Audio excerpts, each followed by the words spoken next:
Hey everyone. Welcome back to another video. This is the first part of, What if Naruto was Sasuke's brother?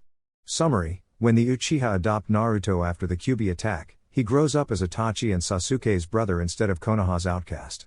Trained by the clan and bound by blood, Naruto becomes far stronger, and far more dangerous, than canon ever allowed. Brotherhood reshapes fate, darker choices are made, and the shinobi world is thrown off balance. An Uchiha Naruto is born, and nothing survives unchanged. As always, huge thanks to all of my Patreons. Making these videos would be impossible without you guys' support, especially with all the restrictions YouTube places on my type of content. As always, the full story is already out over there for you guys, along with about 50 other different stories you can enjoy. Also, feel free to send me any messages over there if you have any questions or even if you just want to chat. Link to all of that will be in the description. Anyways, everyone, enjoy the video. Chapter 1. The night the Kyūbi attacked was a night of fire and screams. From the relative safety of the Uchiha compound's walls, the clan watched the monstrous, nine-tailed fox of legend tear their village apart. Its roar was a physical force, a wave of sound and killing intent that rattled the very foundations of their homes and the bones in their chests. Every Uchiha old enough to hold a kunai was mobilized, their dark eyes spinning with the crimson of the Sharingan, a sea of red reflecting the village's flames. Fugaku Uchiha, clan head and captain of the military police, stood on the roof of the police headquarters, his expression carved from stone. His orders were precise, his voice cutting through the din of chaos. He directed his forces to evacuate civilians, to form defensive perimeters, to quell the panic. But a bitter, coiling resentment settled deep in his gut. The third Hokage, Hiruzen Sarutobi, had given them a direct order: the Uchiha were to maintain order in the village and were forbidden from engaging the Kyūbi directly. It was a sensible command. A necessary one. And a deep, unforgivable insult. They were the most powerful clan in Konoha, and they were being relegated to crowd control while the beast that had once been controlled by Madara Uchiha himself was running rampant. The implication was as clear as it was infuriating: they were not trusted. Then, a flash of impossible speed, the yellow flash. Minato Namikaze, the fourth Hokage, appeared atop the Hokage monument.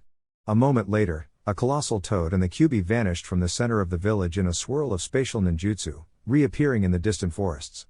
The ground shook with the force of their battle, the sky pulsing with sickening light. Mikoto Uchiha held her newborn son, Sasuke, close to her chest, whispering soothing words he was too young to understand.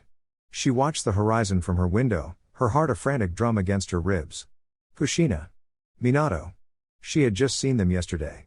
Kushina, her closest friend, had been radiant, her belly swollen with life, her laughter as bright and fiery as her hair.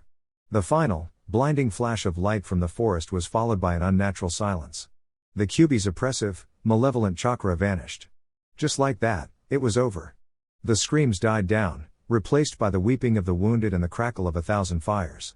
In that silence, a new Konoha was born. A village without its beloved fourth Hokage, and a village that now looked upon its most powerful clan with a fresh wave of fear and suspicion. 3 days later, the emergency council meeting was convened. The air in the chamber was thick with grief and paranoia. At the head of the table sat Hiruzen Sarutobi, his face aged a decade in a single night, the Hokage robes once again heavy on his shoulders. Flanking him were his old teammates, Homura and Koharu, their faces grim masks, and the ever-present shadow of Danzo Shimura, his one visible eye cold and calculating. The heads of the major clans, Inuzuka, Akimichi, Nara, Yamanaka, Hyuga, filled the remaining seats. And then there was Fugaku Uchiha. He sat with a rigid posture, his hands steepled before him, his expression unreadable. The losses are catastrophic, Hiruzen began, his voice weary. Minato and Kushina are gone. Hundreds of shinobi and civilians are dead. But they succeeded. The Kyūbi has been sealed. A murmur went through the room. Sealed? Sume Inuzuka asked, her voice a low growl. Into what? Or who? Hiruzen took a deep breath. Into Kushina and Minato's newborn son. Naruto Uzumaki. The chamber erupted. A Jinchuriki. Here in the village? The demon's container. It's too dangerous. The seal could break. Danzo's voice cut through the noise like a shard of ice. The weapon must be controlled. He should be turned over to my root division. We will raise him to be a tool, loyal only to Konoha, devoid of emotion that could compromise the seal. Absolutely not, Hiruzen snapped, his authority flaring. He is not a weapon, Danzo, he is a hero. He is the vessel that holds back the tide. He is the legacy of the fourth Hokage. A legacy the villagers will despise, Hyuga stated, his voice devoid of emotion. They will see the fox, not the boy. He will be a pariah. For the village's stability, his identity must be kept secret. He should be placed in the orphanage and watched from a distance. This was the consensus most were leaning toward. A quiet, managed life where the boy was never aware of the monster sleeping in his gut. It was then that Fugaku spoke, his voice calm and measured, yet it commanded the attention of the entire room. The Uchiha clan will adopt the boy. Silence. Stunned, absolute silence. Every eye in the room swiveled to him. Danzo's eye narrowed.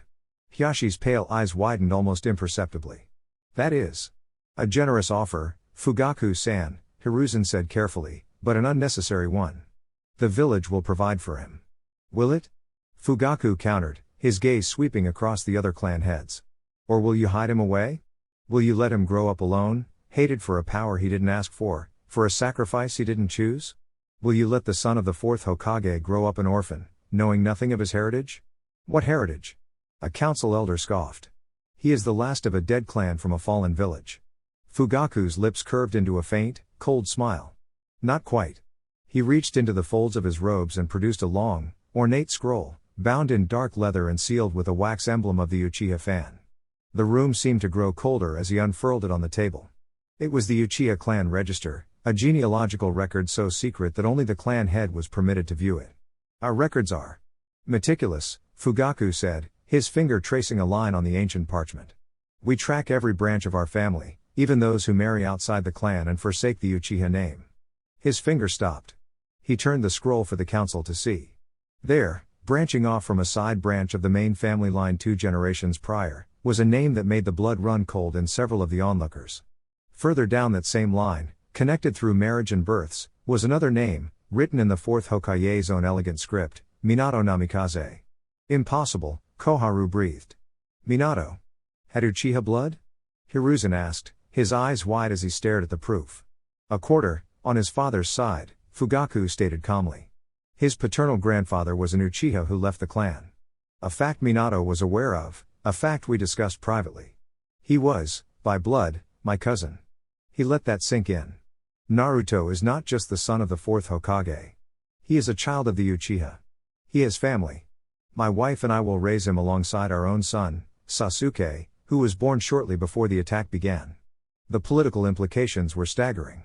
The Uchiha, who were already suspected of instigating the Kyūbi attack, were now laying claim to its Jinchuriki, using a blood tie to the beloved fourth Hokage as their justification. It was a masterful, audacious power play. Danzo was the first to object.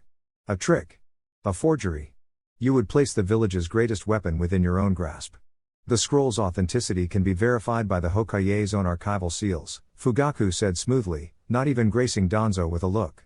As for him being a weapon, I intend to raise him as a son. To give him the love and support of a family. Is that not what the fourth would have wanted for his child? A home? Or would he prefer his son be turned into an unfeeling drone by root? The jab hit its mark. Hiruzen looked at the scroll, then at Fugaku. He saw the ambition in the Uchiha leader's eyes, but he also saw an opportunity. The rift between the village and the Uchiha was growing wider by the day. Perhaps this was a way to mend it. To entrust the Uchiha with the village's greatest secret, its most precious child. It was an incredible risk. But the potential reward was a unified Konoha. He will be Naruto Uchiha, Fugaku declared, his voice leaving no room for argument. He will be raised as one of our own. He will be protected. And he will be loved. Looking at the tired faces around the table, Hiruzen Sarutobi made a decision that would change the course of history. Very well, he said, his voice heavy with the weight of his choice. The care of Naruto Uzumaki will be entrusted to the Uchiha clan. That evening, Mikoto Uchiha sat in a quiet room, a small bundle wrapped in an orange blanket cradled in one arm, and her own son, Sasuke, wrapped in blue, in the other. She looked down at the sleeping infant who had just been placed in her care. A tuft of spiky, sunbright hair, and faint, whisker-like marks on his cheeks. He stirred, his tiny face scrunching up before settling back into a peaceful sleep. She gently shifted him, laying him down in the crib next to Sasuke. 2 infants, born on the same tragic night, now destined to grow up as brothers. One carrying the legacy of a name, the other, the burden of a monster. Mikoto placed a gentle hand on each of their chests, a silent vow passing her lips. Whatever the world saw, whatever the village whispered, here, in this house, they would be family. They would be brothers. The years that followed were, for the most part, peaceful. The Uchiha compound became a world unto itself for the two young boys growing within the clan head's home. For Naruto, the lines between Uzumaki and Uchiha, between orphan and son, blurred into the simple, undeniable reality of brother. Sasuke was his shadow, his rival, his staunchest defender. Naruto was his anchor, his annoyance, his inseparable companion. Where one went, the other was never far behind. They would race through the narrow streets of the compound, a flash of black hair and a streak of brilliant blonde, their laughter echoing off the dark wood of the traditional houses emblazoned with the Uchiha fan. Itachi, their revered older brother, was a figure of quiet strength and gentle smiles. He would return from missions, smelling of the forest and the clean scent of steel, and would indulge them. He'd let them clamber over him, answer their endless questions with impossible patience, and teach them things their father deemed them too young to learn. It was Itachi who first showed them how to properly hold a kunai, his long, graceful fingers guiding their small, clumsy ones. "No, Naruto," he'd say, his voice a soft murmur as he adjusted Naruto's grip. "Don't fight it. Let it become an extension of your arm. Feel its balance." Naruto, who was 5 at the time, scrunched up his face in concentration, his tongue sticking out of the corner of his mouth. "It's wobbly." "Everything is wobbly at first," Itachi replied, his lips twitching into a smile. He glanced at Sasuke, who was watching with rapt attention, mimicking the grip perfectly. "Sasuke has the form, but you have the energy. You both have much to learn from each other."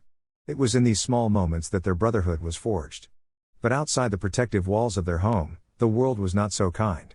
The Uchiha clan, while outwardly obedient to their leader's decree, was a house divided. The whispers followed Naruto like a persistent chill. He'd be walking with Sasuke to the clan's market, and he would feel the eyes on his back. He'd hear the muttering from the elders as they sat on their porches, their dark eyes filled with a mixture of suspicion and contempt. "The container. Look at that hair. An insult to our bloodline. Fugaku-sama is too soft. The beast should have been given to Danzo." Naruto learned to ignore it, puffing out his chest and putting on a brave face, often making a loud, obnoxious joke to cover the sting. Sasuke, however, did not. His hearing was sharp, and his temper, when it came to his brother, was short.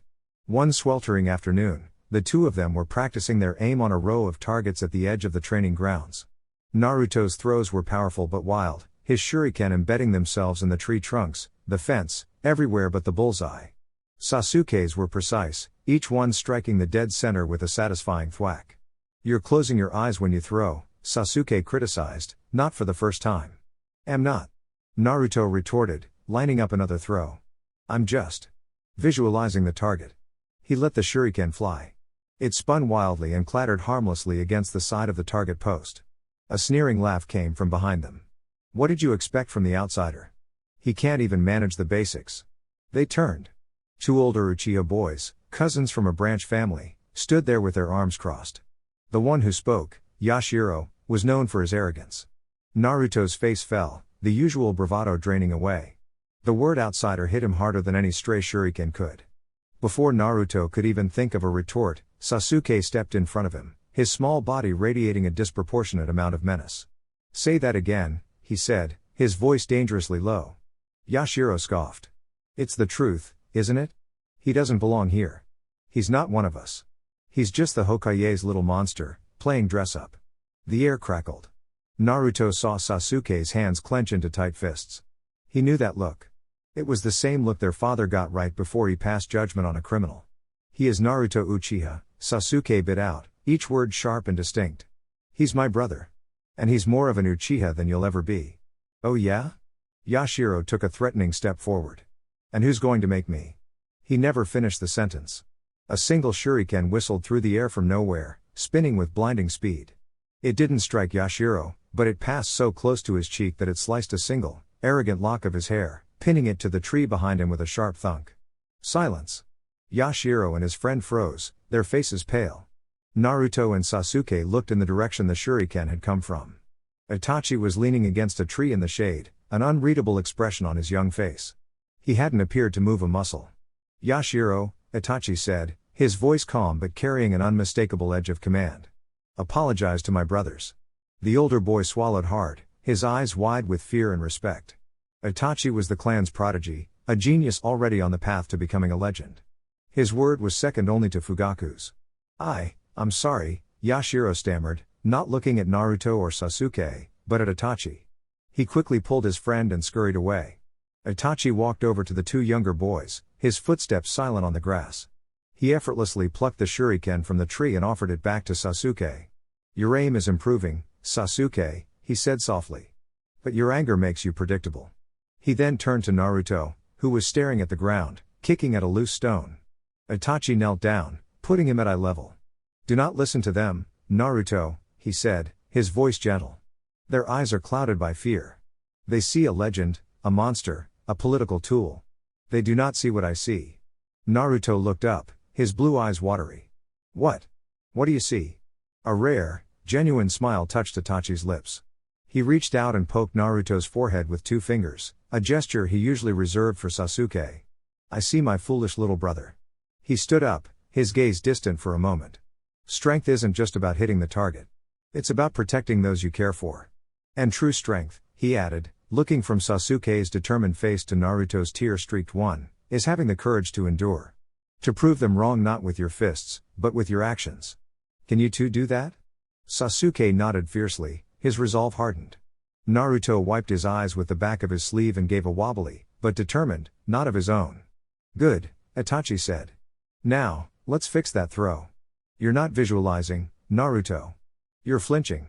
Itachi's words became a quiet mantra for the two boys. Endure. Protect. Prove them wrong. Their training intensified. Fugaku, seeing their shared determination, began to personally oversee their instruction more often. He was a demanding and unforgiving teacher. His praise was rare and his criticism was sharp, but under his tutelage, they grew. Sasuke mastered the fireball jutsu before his 6th birthday, a feat that earned him a rare, approving nod from their father and sent a fresh wave of prideful whispers through the clan. His shuriken jutsu became flawless, his movements precise and deadly. He was the perfect Uchiha son, a mirror of a young Itachi. Naruto, on the other hand, was a puzzle Fugaku couldn't quite solve. The boy's chakra reserves were monstrous, far beyond what any child his age, Uchiha or otherwise, should possess. When he finally managed to produce a true fireball jutsu, it was less a controlled sphere and more a chaotic, explosive torrent of flame that nearly set the surrounding forest ablaze. He had the power, but none of the finesse. His taijutsu was sloppy and wild, but he was deceptively fast and could take a hit that would send any other child to the ground crying. You fight like a cornered animal, not a shinobi, Fugaku would say, his voice laced with frustration after a sparring session. There is no form, no grace. Only instinct. But I win, Naruto would pant, a defiant grin on his face, even as he nursed a fresh set of bruises. This contrast became even more apparent when they finally entered the ninja academy. Within the Uchiha compound, Naruto was the outsider. In the academy, surrounded by children from every clan in Konoha, he was something else entirely. He was Naruto Uchiha. The name carried a heavy weight. It afforded him a level of respect and fear that the canonical Naruto had never known. The children of civilian parents and minor clans gave him a wide berth. He was the son of the fearsome captain of the military police, the brother of the prodigy Itachi. But the respect was tainted. He was still the Jinchuriki. The adults knew, the clan heads knew, and their children picked up on the hushed tones and the wary glances. So they watched him. They watched the Uchiha brothers. Sasuke, with his cool confidence and natural talent, immediately became the top student, the benchmark against which all others were measured. Naruto became the enigma. During their first taijutsu spars, their instructor, a chunin named Iruka Umino, pitted them against each other. All right, Naruto, Sasuke, you're up. Iruka called out.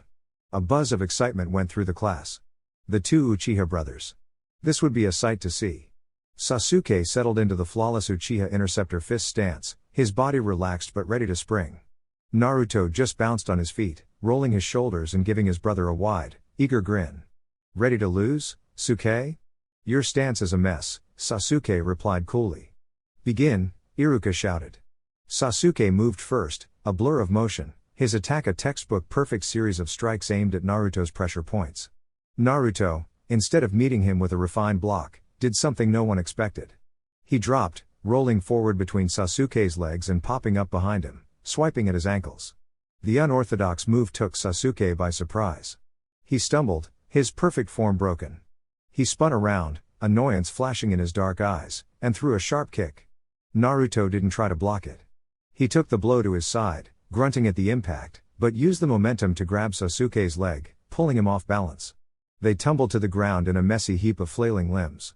The class stared, dumbfounded. This wasn't the elegant Uchiha style they had expected to see. This was a brawl. For the next minute, they grappled on the ground.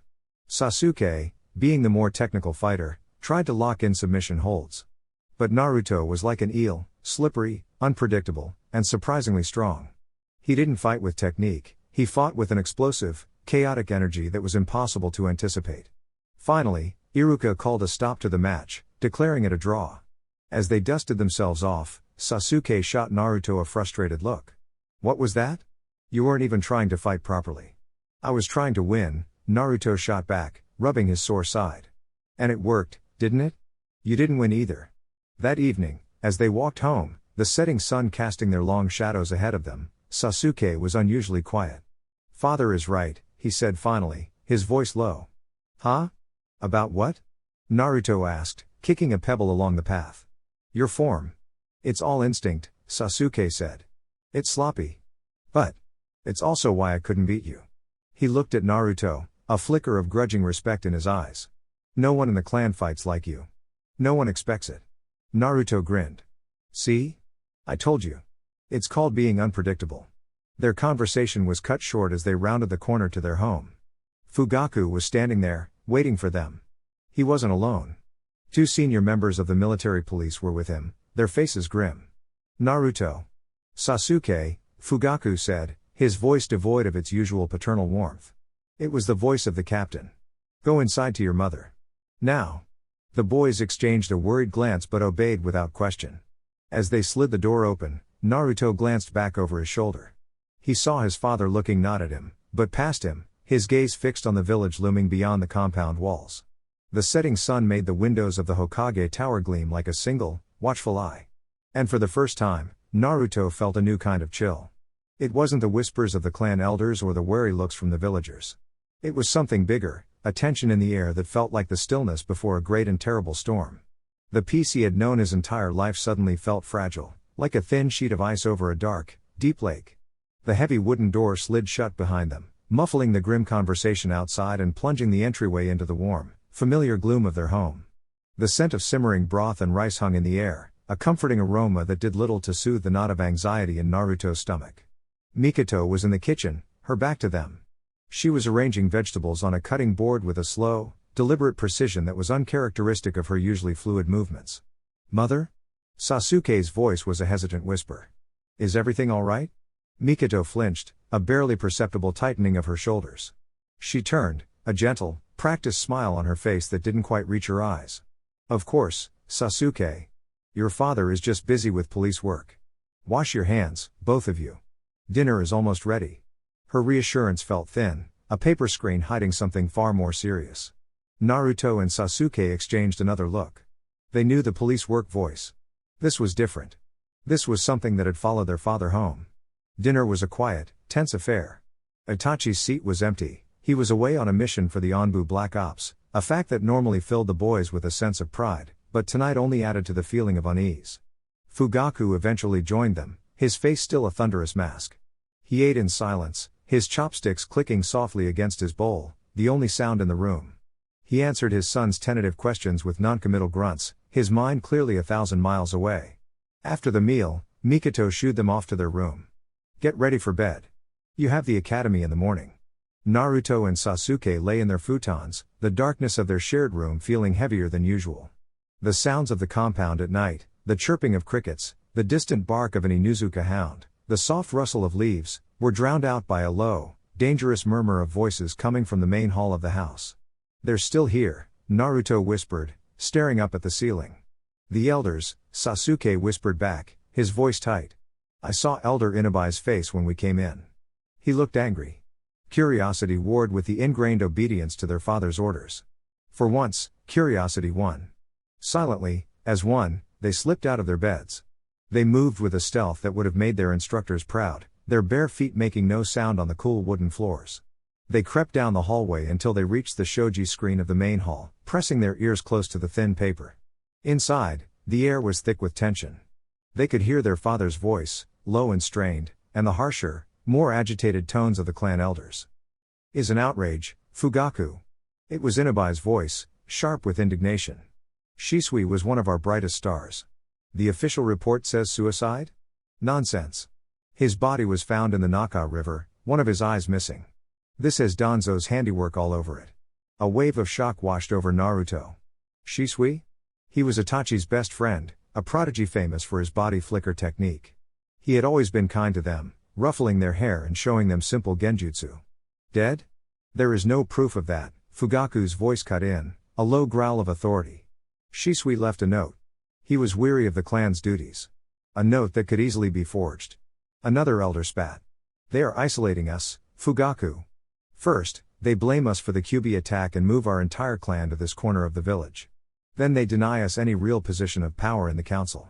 Now, they are picking off our strongest shinobi one by one. Shisui's death is a message. They fear our power. They mean to destroy us. And what would you have me do? Fugaku's voice was dangerously quiet. Challenge the Hokage? Stage a rebellion? You speak of treason as if it were a viable political strategy. It is not treason to take what is rightfully ours, Inabi insisted.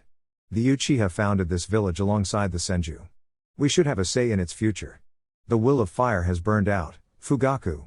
It is time we rekindled it with our own flame. The unspoken words hung in the air, coup d'état. Naruto felt Sasuke tremble beside him. This was what their father had been hiding. This was the storm. It wasn't a threat from outside the village, but from within their own family. I will not lead this clan to its own destruction over suspicions and paranoia, Fugaku stated, his voice ringing with finality. We have a bridge to the village leadership that we have never had before. An Uchiha who is the Jinchuriki of the Nine Tails. Naruto is our path to trust, to integration, not isolation.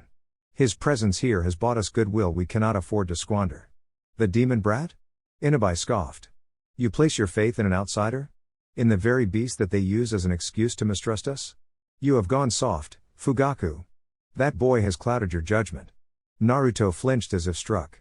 He heard his father's chair scrape against the floor. Be very careful what you say next, Inabi. Fugaku's voice was as cold and sharp as a shard of ice. Naruto is my son. He is an Uchiha. My judgment is final. This discussion is over. There will be no coup. The meeting ended soon after, the elders departing with grumbled courtesies that did nothing to hide their dissent. Naruto and Sasuke scrambled back to their room, their hearts pounding in their chests. They dove back into their futons just as they heard their father's heavy footsteps approaching. The door slid open. They held their breath, pretending to be asleep. Fugaku stood there for a long moment, a silhouette against the dim light of the hallway. He looked at the two small forms, at the heads of blonde and black hair resting on their pillows. He let out a long, weary sigh, a sound filled with a weight that seemed too heavy for one man to bear. Then he slid the door shut, leaving them alone in the darkness once more. Sasuke waited a full minute before he spoke, his voice barely a whisper. They want to start a war. Naruto didn't answer. He was thinking of Shisui's kind smile, of the elder's hateful words, of the impossible weight in his father's sigh. The compound, his home, no longer felt like the safest place in the world. It felt like a cage full of roaring lions, and his father was the one standing in the middle, trying to keep them all from tearing each other apart. The world looked different the next morning. The sunlight that streamed through their window seemed less bright, the cheerful morning calls of the birds outside sounded jarring and out of place. The secret they now carried was a physical weight, pressing down on their small shoulders, making it hard to breathe normally. At the academy, the change was palpable. The usual morning chatter and chaos of the classroom felt distant, like a scene viewed through a pane of thick glass. Naruto, who normally would be in the center of any commotion, sat quietly at his desk, staring at the grain of the wood. Sasuke sat beside him, ramrod straight, his eyes scanning the room with a new, unnerving intensity, as if assessing every classmate for the threat they might one day become. Their instructor, Iruka, noticed the shift immediately. Naruto? Are you feeling all right? You haven't interrupted me once all morning. A few students snickered. Naruto just looked up, his blue eyes looking strangely vacant. I'm fine, Iruka-sensei. The quiet, respectful answer was more alarming to Iruka than any prank or outburst would have been. He exchanged a brief, worried glance with the assistant instructor but decided to let it be for the moment. During the lunch break, Kiba Inuzuka, emboldened by Naruto's strange passivity, sauntered over to their table, his puppy Akamaru yipping from the top of his head. "What's wrong, Uchiha?" Kiba taunted, propping his hands on his hips. "Finally realize you can't keep up with a true-born genius like me?" Normally, this would have been the spark to a powder keg. Naruto would have been on his feet, yelling, posturing, and a loud, harmless argument would have ensued. Today, he didn't even look up. "Go away, Kiba," Sasuke said, his voice flat and cold. There was no childish rivalry in his tone, only a chilling finality that made the Inuzuka boy pause. Akamaru whimpered and burrowed into Kiba's hair. Kiba, for once, seemed to recognize he was treading on dangerous ground and backed away, muttering under his breath. After the academy, they didn't go home. They went directly to their private training ground, moving with a shared, unspoken purpose. The air between them was thick with everything they couldn't say. Sasuke drew a handful of shuriken, his movements sharp and economical. "Again," he said. Naruto nodded, taking his position. They didn't spar. They drilled. Over and over, they practiced katas, threw weapons, and worked on their chakra control. The playful competition was gone, replaced by a desperate, grinding intensity. Naruto focused on the fireball jutsu, his brow furrowed in concentration. He was no longer just trying to make a bigger flame than Sasuke, he was trying to tame the inferno within him. He remembered his father's words, "A cannon without aim is just noise." He remembered the elder's sneer, "The demon brat." He had to control it. He had to prove them wrong. He was his father's bridge. He couldn't afford to be just noise. Hours passed. The sun began its slow descent, painting the sky in hues of orange and purple. Their muscles ached, their knuckles were raw, and their chakra was nearly depleted. "That's enough," Sasuke panted, finally lowering his arm. "We're losing form." Naruto collapsed onto his back, his chest heaving as he stared up at the darkening sky. "They're going to make him choose, aren't they?" he asked the clouds, his voice barely a whisper. Sasuke lay down on the grass beside him. He didn't have to ask who they or him were. "He already chose," Sasuke said with fierce certainty. "He chose us. He chose the family. But they won't stop," Naruto murmured. "They'll keep pushing him." "Then we have to get stronger," Sasuke said, his voice ringing with a conviction that seemed too old for a 7-year-old. "Strong enough that they won't dare to push him. Strong enough to protect him." Naruto turned his head, looking at his brother. In the dim twilight, Sasuke's dark eyes seemed to hold the entire weight of the Uchiha clan's troubled history. He saw his own fear reflected there, but he also saw a resolve as hard and sharp as tempered steel. "Strong enough," Naruto agreed, his voice gaining strength. They walked home in a comfortable silence, their shared purpose a silent bond between them. As they approached the house, they saw a familiar figure sitting on the edge of the Ingawa, staring out at the koi pond. Itachi. He was home. But the usual sense of relief and excitement at his return was absent. He looked different. The gentle, patient aura he always carried was gone, replaced by a profound weariness. He looked broken. He didn't seem to notice them at first. He was just staring at the water, his Anbu uniform looking stark and out of place in the serene setting of their home. "Itachi ni?" Sasuke's voice was hesitant. Itachi turned his head slowly. A faint smile touched his lips, but it was a ghost of its former warmth. His eyes were shadowed, and for the first time, the boys saw a deep, bottomless ocean of pain in them. "Sasuke." "Naruto," he said, his voice hoarse. "You're late." "We were training," Naruto said, unable to stop himself from asking the question that had been burning in his mind all day. We heard about Shisui." The smile vanished from Itachi's face. The temperature seemed to drop by several degrees. A mask of cold indifference slid over his features, a perfect Anbu blankness. "Shisui is gone," he said, his voice devoid of all emotion. "There is nothing more to say." He stood up, his movement stiff. "Go inside. Your mother is waiting." He brushed past them without another word, without the customary poke to the forehead, and disappeared into the shadows of the house. The boys were left standing by the pond, the coldness of Itachi's dismissal a stark contrast to the warmth of his usual affection. They now knew, with a certainty that chilled them to the bone, that the storm had already claimed its first victim. And Itachi, their strong, kind, perfect older brother, was standing right in the middle of it. The coldness from Itachi lingered for days.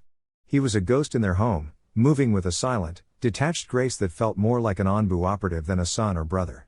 He ate with them, but his eyes were distant. He spoke when spoken to, but his words were clipped and empty of warmth. The boys, sensing the profound shift, gave him his space, their training sessions becoming their only real outlet for the fear and confusion that gnawed at them. It was during one such session, a week after Shisui's death, that he finally approached them. The sun was high and hot, beating down on the training ground. Naruto was panting, having just unleashed another barely controlled, explosive fireball that left a new scorch mark on the long-suffering tree line. Sasuke was methodically practicing a complex shuriken and wire technique, his small face a mask of intense concentration. "This is pointless." The voice came from the shade of the largest oak tree. Itachi stood there, arms crossed, his Anbu uniform replaced by a simple dark shirt and pants. But the Anbu mask remained, not on his face, but in his eyes. They were cold, analytical, and utterly devoid of sentiment. "Your katas are sloppy, Sasuke.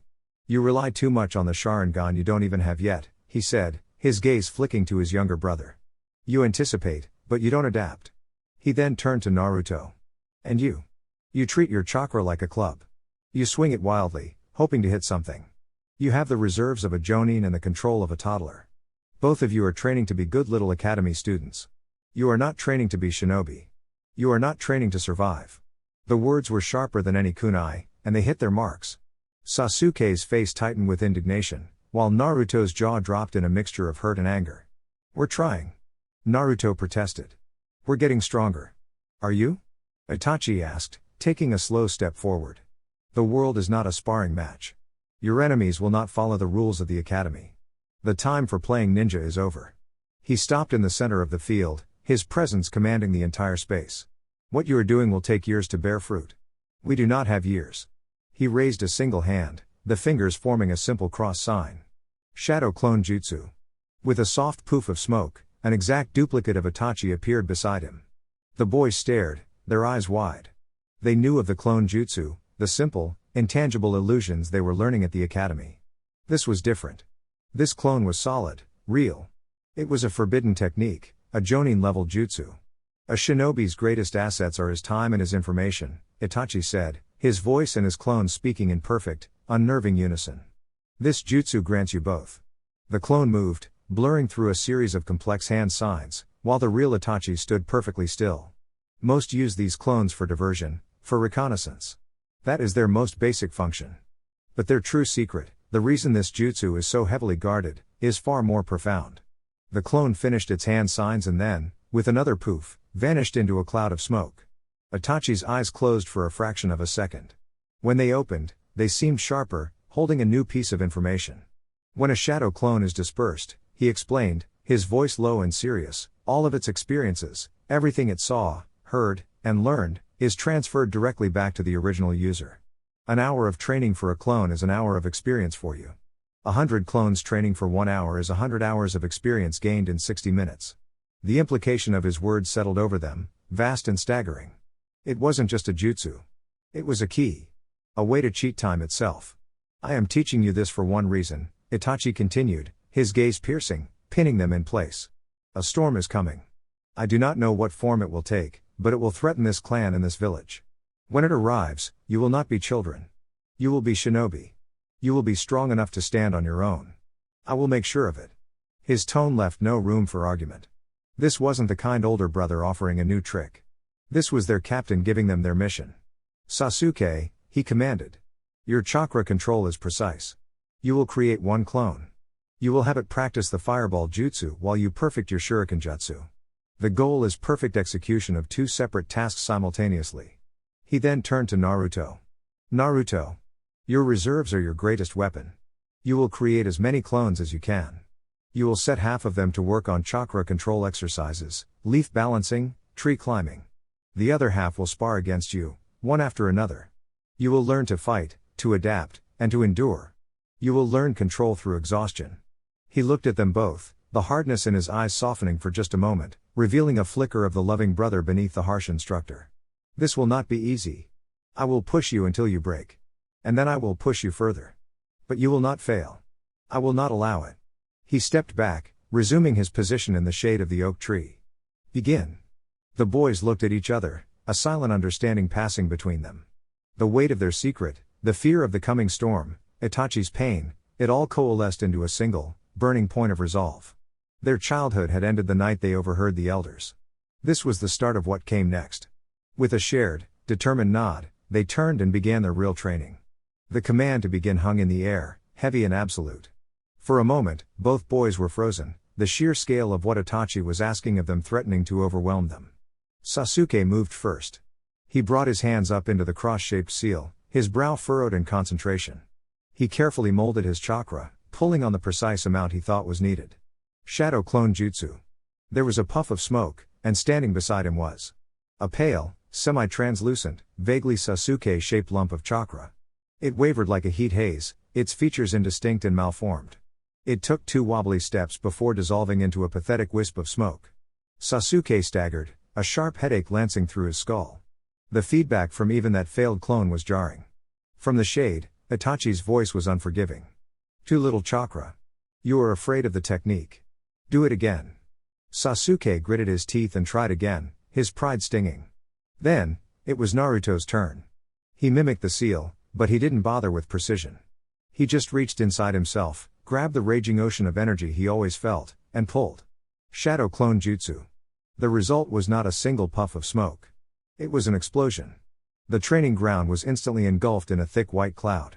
When it cleared, Itachi and Sasuke were staring at a sea of orange. At least 50 Narutos stood there, all blinking, all looking at each other in a state of dumbfounded shock. "Whoa," one of them said. "Did I do that?" Another asked, poking the clone next to him. "Awesome." A third one yelled, striking a dramatic pose. The sheer mental whiplash of creating 50 separate consciousnesses from his own sent a disorienting jolt through the original Naruto. It wasn't a shared vision, but a sudden, gut-wrenching awareness of 50 independent wills, all clamoring for attention at once. The massive, instantaneous drain on his chakra made his head spin and his knees buckle. He cried out, stumbling to his knees as he fought to grasp the sheer scale of what he had just done. "Control it, Naruto," Itachi's voice cut through the chaos, sharp and grounding. "They are you. Command them." Naruto took a ragged breath, forcing himself to focus. "Control it." He looked at the legion of himself. "All right, you heard him," he yelled, his voice shaky but firm. "Half of you, on the trees. Leaf balancing. The rest of you. Line up. You're fighting me." A chaotic cheer went through the clones as they broke off to follow his orders. And so, the crucible began. For Sasuke, it was a battle of precision. Unlike Naruto's mass production, his goal was a single, stable clone capable of acting on a preset command. The challenge was immense. He would focus his intent, mentally commanding the clone to perform the fireball jutsu, but the clone would form, stand vacant for a second, and then dissolve into smoke, the instruction failing to imprint. When he finally managed to create one that understood the command, its own chakra control was so poor that the resulting fireball was a pathetic puff of smoke, and the feedback of its failure was a sharp, frustrating jolt to his mind. For Naruto, it was a battle of the body. His clones were just as wild and unpredictable as he was. They didn't hold back. They came at him with sloppy, powerful punches and kicks. He was ganged up on, tripped, and pummeled. Every time he managed to disperse one, a jolt of its pain and fatigue shot back into his already aching body, and another clone would immediately take its place. The constant, jarring feedback from the clones failing their chakra control exercises was a distracting buzz of failure and frustration in the back of his mind, hitting him every few seconds as one of them lost focus and popped out of existence. Hours bled into one another. The sun beat down on them mercilessly. They were covered in sweat, dirt, and bruises. Sasuke's chakra was dangerously low, his head throbbing with a migraine that made his vision blur. Naruto was a single, walking bruise, his body screaming in protest, his mind a chaotic mess of shared experiences. Finally, Sasuke's last clone destabilized, and he collapsed, his body too tired to even twitch. Across the field, Naruto, facing the last 5 clones, simply gave out. His legs buckled and he fell face first into the dirt, not moving. The remaining clones vanished in simultaneous puffs of smoke, the final wave of exhaustion hitting him like a physical blow, and he blacked out. When he came to, the sky was a deep, star-dusted indigo. A cool cloth was resting on his forehead. He was lying on the grass, his head propped up on something. He blinked, his vision clearing, and realized he was resting his head on Itachi's lap. Sasuke was lying nearby, fast asleep, a similar cloth on his own forehead. Itachi was looking up at the moon, his expression unreadable. He wasn't the harsh instructor from before, nor the ghost that had haunted their house. He was just Itachi.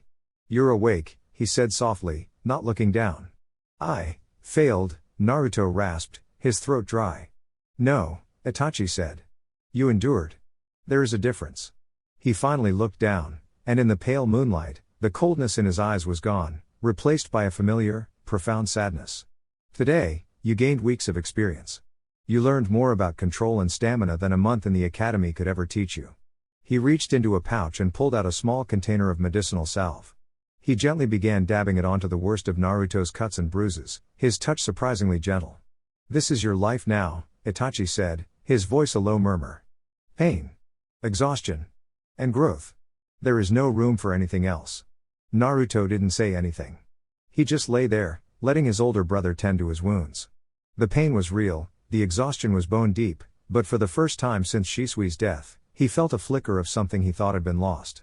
"Hope. Rest," Itachi said, finishing his work. "Tomorrow, we do it again." The world returned to Naruto not as a gentle awakening, but as a full-body inventory of pain. Every muscle fiber screamed in protest. His joints felt like grinding stones. He groaned, trying to roll over, and the simple movement sent a fresh wave of agony through him. A shadow fell over him. "Get up." Naruto cracked an eye open. Itachi was standing over him, already dressed. The first, faint hints of dawn were barely visible through the window. It felt like he had only been asleep for a few minutes. 5 more minutes, Naruto mumbled into his pillow. "The enemy does not wait for you to be well rested," Itachi said, his voice flat and devoid of sympathy. He nudged Naruto's shoulder with his foot, not hard, but with an insistence that was impossible to ignore. "Sasuke is already up. You have 2 minutes to get dressed. Meet me at the main gate." He was gone before Naruto could protest further. With a monumental effort, Naruto pushed himself up, his body feeling like a lead weight. He saw Sasuke across the room, already dressed and stretching, his movements stiff and pained. They exchanged a look of shared misery, but there was a grim understanding in their eyes. This was the new reality. They met Itachi as ordered. He wasn't wearing his Anbu gear, but a standard Jonin flak jacket. He looked at their exhausted faces and gave a single, sharp nod. "Follow me. And stay silent." He led them not to their usual training ground, but through the quiet, sleeping streets of the Uchiha compound and out the main gate. The Konoha guards on duty, recognizing the clan head's sons, simply nodded as they passed. Itachi moved at a brisk, unforgiving pace, forcing them to jog to keep up. He led them past the village walls, into the dense forests that surrounded Konoha. The air grew cooler, smelling of damp earth and pine. The sounds of the village faded, replaced by the rustling of unseen animals and the whisper of the wind through the high canopy. After nearly an hour of travel, the trees began to thin, and the ground grew rocky and uneven. They emerged from the forest onto a precipice. Before them was a sheer cliff face, a massive wall of granite that plunged hundreds of feet into a churning, mist-filled river below. The rock was jagged and unforgiving, with precious few handholds. It was an intimidating, almost suicidal climb for even an experienced shinobi. What is this?" Sasuke panted, staring at the colossal rock wall. Itachi walked to the very edge, seemingly unconcerned by the dizzying drop. "This is your new training ground," he said, his voice carrying easily in the quiet morning air. "Your chakra is a tool, but it is useless if the body that wields it is weak. Your training has been too focused on jutsu. You lack the raw physical conditioning to sustain a real battle." He turned to face them, his expression severe. "Your task is simple. You will climb this cliff." Naruto stared at him, then at the cliff, then back at him. "You're crazy. We'll fall." "You will not fall," Itachi stated, as if it were an undeniable fact. "You will use your chakra to adhere to the rock face. But there is a condition." He held up his right hand. "You will use only one hand to climb. Your other will remain behind your back." Sasuke's eyes widened. "One-handed? But why?" "Because in a fight, you may be injured. You may lose the use of a limb," Itachi explained, his voice cold and practical. "You must learn to function when you are compromised. This exercise will build your physical strength, your endurance, and your chakra control simultaneously. It will teach you to focus your entire being on a single, desperate task. It will teach you how to survive." Without another word, he stepped onto the cliff face, adhering to it with his feet as if he were walking on flat ground. He placed his right hand on a small outcropping, his left tucked neatly behind his back, and began to climb. He moved with a fluid, spider-like grace, his ascent so effortless it looked like a dance. Within minutes, he was a small speck against the vast expanse of rock before he disappeared over the top. A moment later, he was standing beside them again, not even breathing hard. "Begin," he said. The boys looked at each other, The same thought reflected in their eyes: this is impossible. But they had their orders. Sasuke went first. He channeled chakra to his feet and his right hand, pressing them against the rock. The sensation was strange, a magnetic pull against the stone. He tucked his left arm behind his back and tried to pull himself up. His muscles screamed, his single hand shaking with the strain. He managed to move a few feet before his grip slipped, and he fell, landing hard on the ledge. Your chakra is fluctuating, Itachi's voice cut in. You are thinking about the climb, not the grip. Focus on a single point of contact. Do it again. Naruto swallowed hard and took his turn. He flooded his hand and feet with chakra and slapped them against the rock. He pulled himself up, his greater raw strength allowing him to ascend a bit higher than Sasuke. But his control was sloppy. He put too much chakra into his hand, and it stuck fast. When he tried to move it, he had to physically peel it away, breaking his concentration. His feet lost their grip, and he tumbled down, scraping his arm against the sharp rock. Too much power, not enough control, Naruto, Itachi said, his tone unchanging. You are trying to force the rock to obey you. You must work with it. Find its rhythm. Again. And so it went. For hours, they tried and failed. They fell, they got scraped and bruised, and they got back up and tried again. The sun rose higher, beating down on them. Their muscles burned with a fire that made the previous day's training feel like a pleasant memory. But slowly, painfully, something began to change. Sasuke learned to maintain a steady, unbroken flow of chakra, his movements becoming less jerky, more deliberate. Naruto, through sheer, bloody-minded repetition, began to feel the subtle difference between too much chakra and just enough. They were still falling more than they were climbing, but they were no longer falling from the first few feet. They were making it 10, sometimes 15 feet up before their strength gave out. Itachi watched them, his face an unreadable mask. But if one looked closely, in the depths of his dark, haunted eyes, there was a flicker of something. It wasn't pride, not yet. It was the grim satisfaction of a blacksmith watching iron begin to glow in the heart of the forge. The metal was soft, misshapen, but it was finally beginning to heat up. Days bled into a brutal, monotonous rhythm. Wake before dawn, every muscle a symphony of agony. Force down a quick breakfast under Mikoto's worried gaze. Run through the silent forest, the burning in their lungs a familiar companion. Then, the cliff. It became their entire world. The rough, unforgiving texture of the granite was more familiar to their fingertips than the pages of their academy textbooks. The roar of the river below was the soundtrack to their struggle. And Itachi's cold, analytical voice was the only guidance they received. Your grip was a fraction of a second too slow, Sasuke.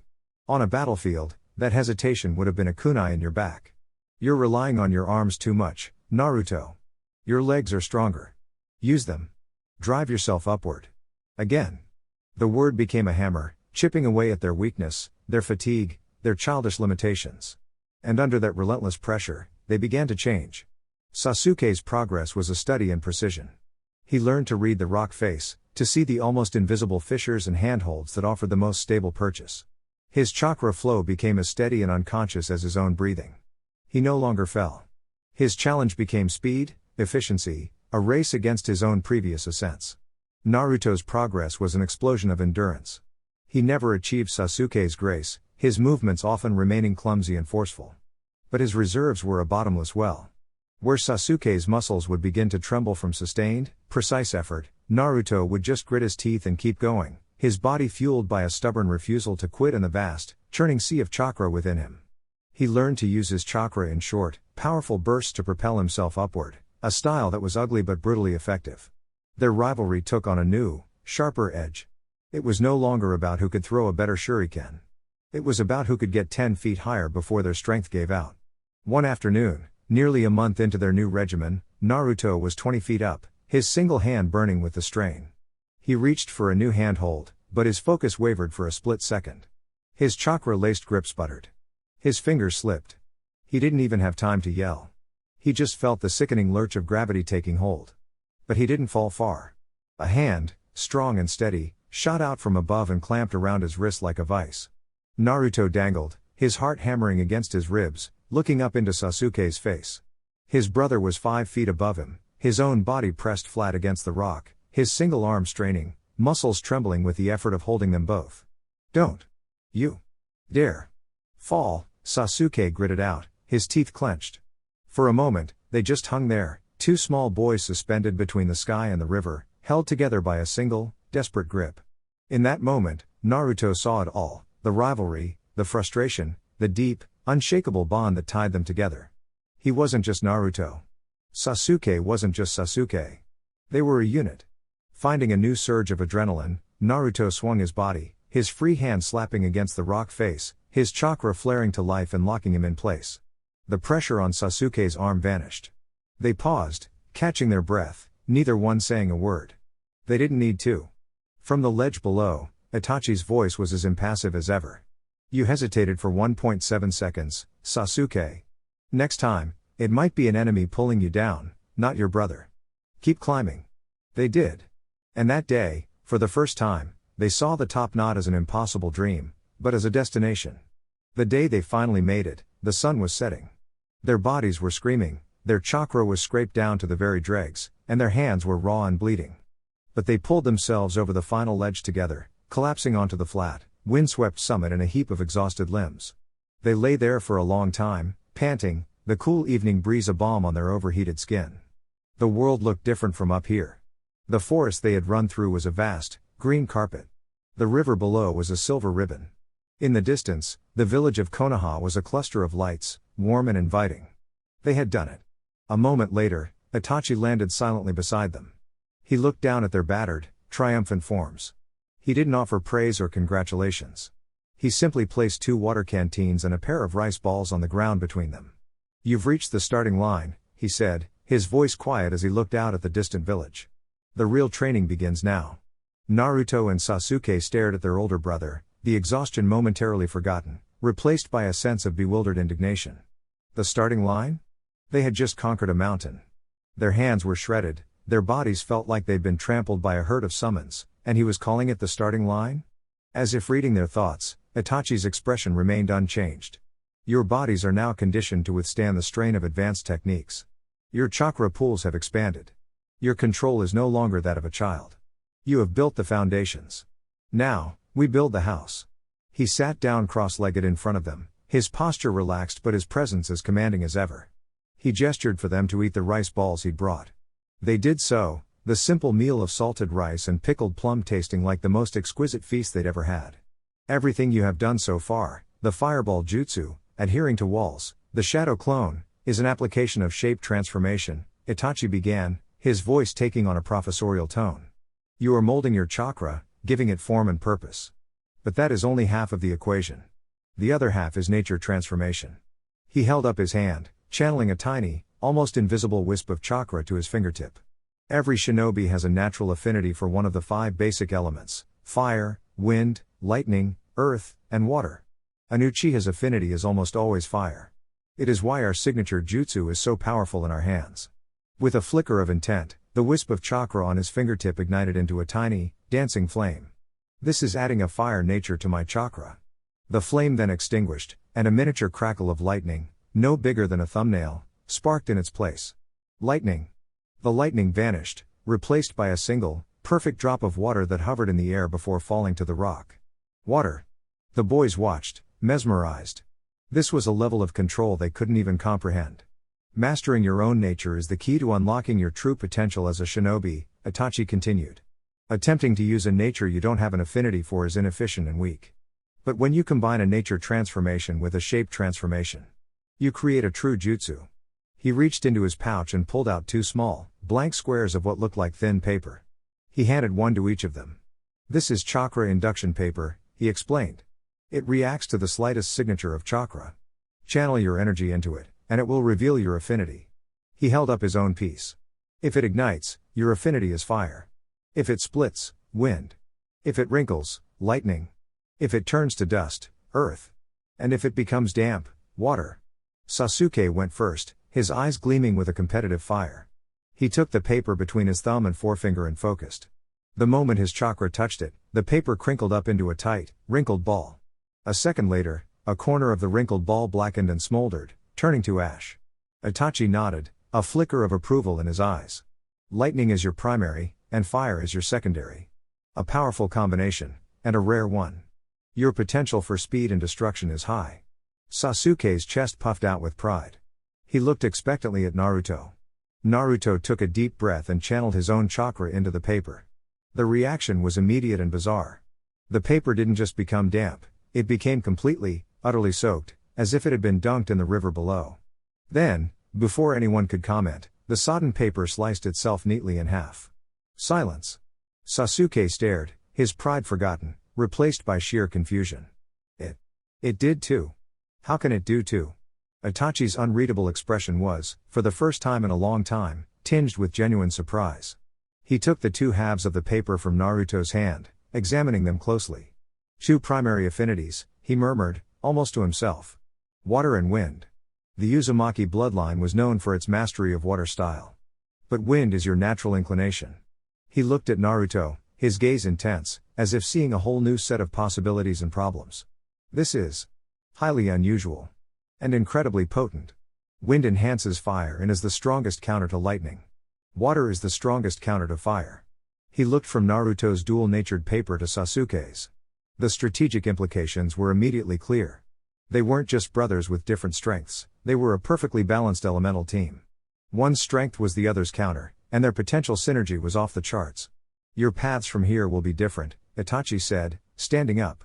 Sasuke, you will work with me to add your lightning nature to your shuriken jutsu, creating a piercing, unblockable attack.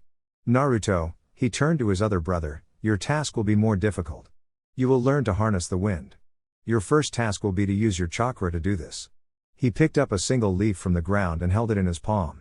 He channeled a sliver of wind-natured chakra, and the leaf instantly split in two down the middle, the cut as clean as if made by a scalpel.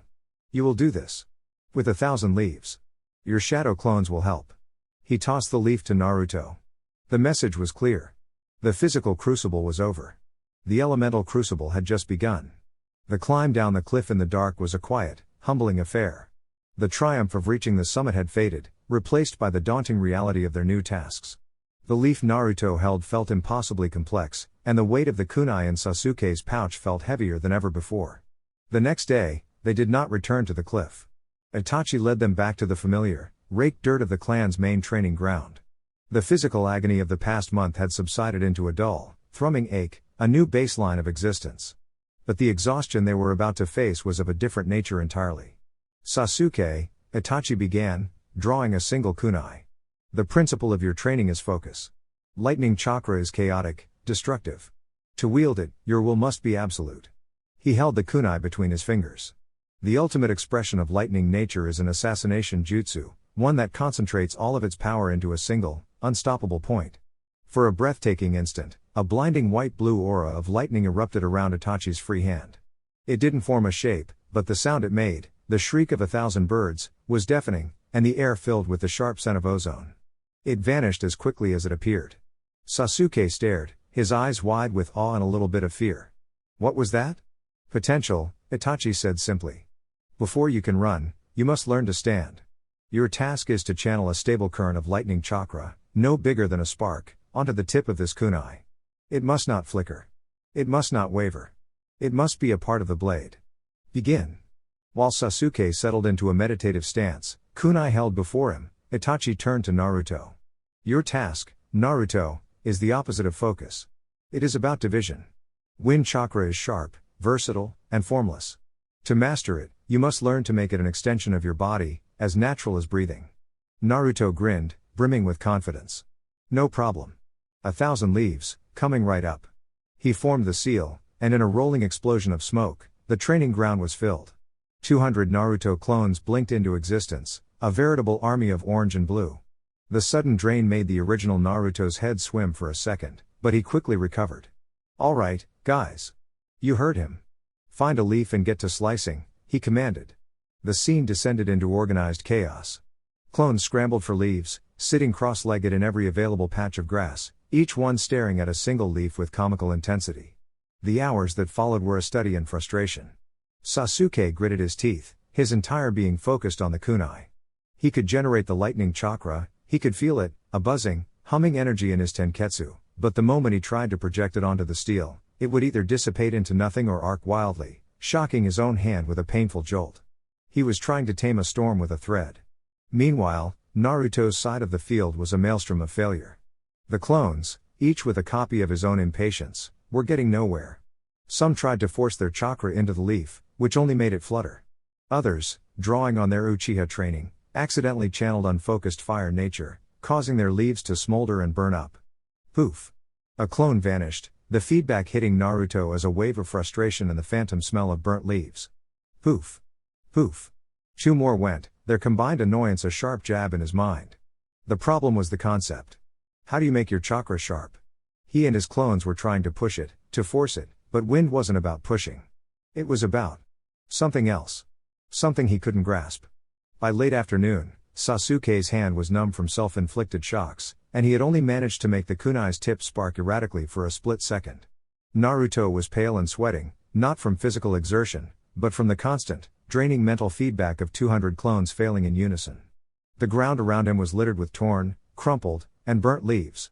Not a single one was cut. They collapsed at the same time, their respective tasks having utterly defeated them. Itachi, who had been watching them in silence all day, walked over and stood between them. "Today, you have learned an important lesson," he said, his voice calm and even. "Physical strength can be achieved through endurance. You can force your body to obey. Chakra is different. It does not respond to force. It responds to understanding." He looked down at their exhausted forms, his expression unreadable. "You have climbed a mountain of rock. Now, you must climb a mountain of chakra. Be warned," he added, his voice dropping slightly, "it is much steeper, and the fall is much, much farther." Itachi's words echoed in their minds long after they had collapsed into their futons that night.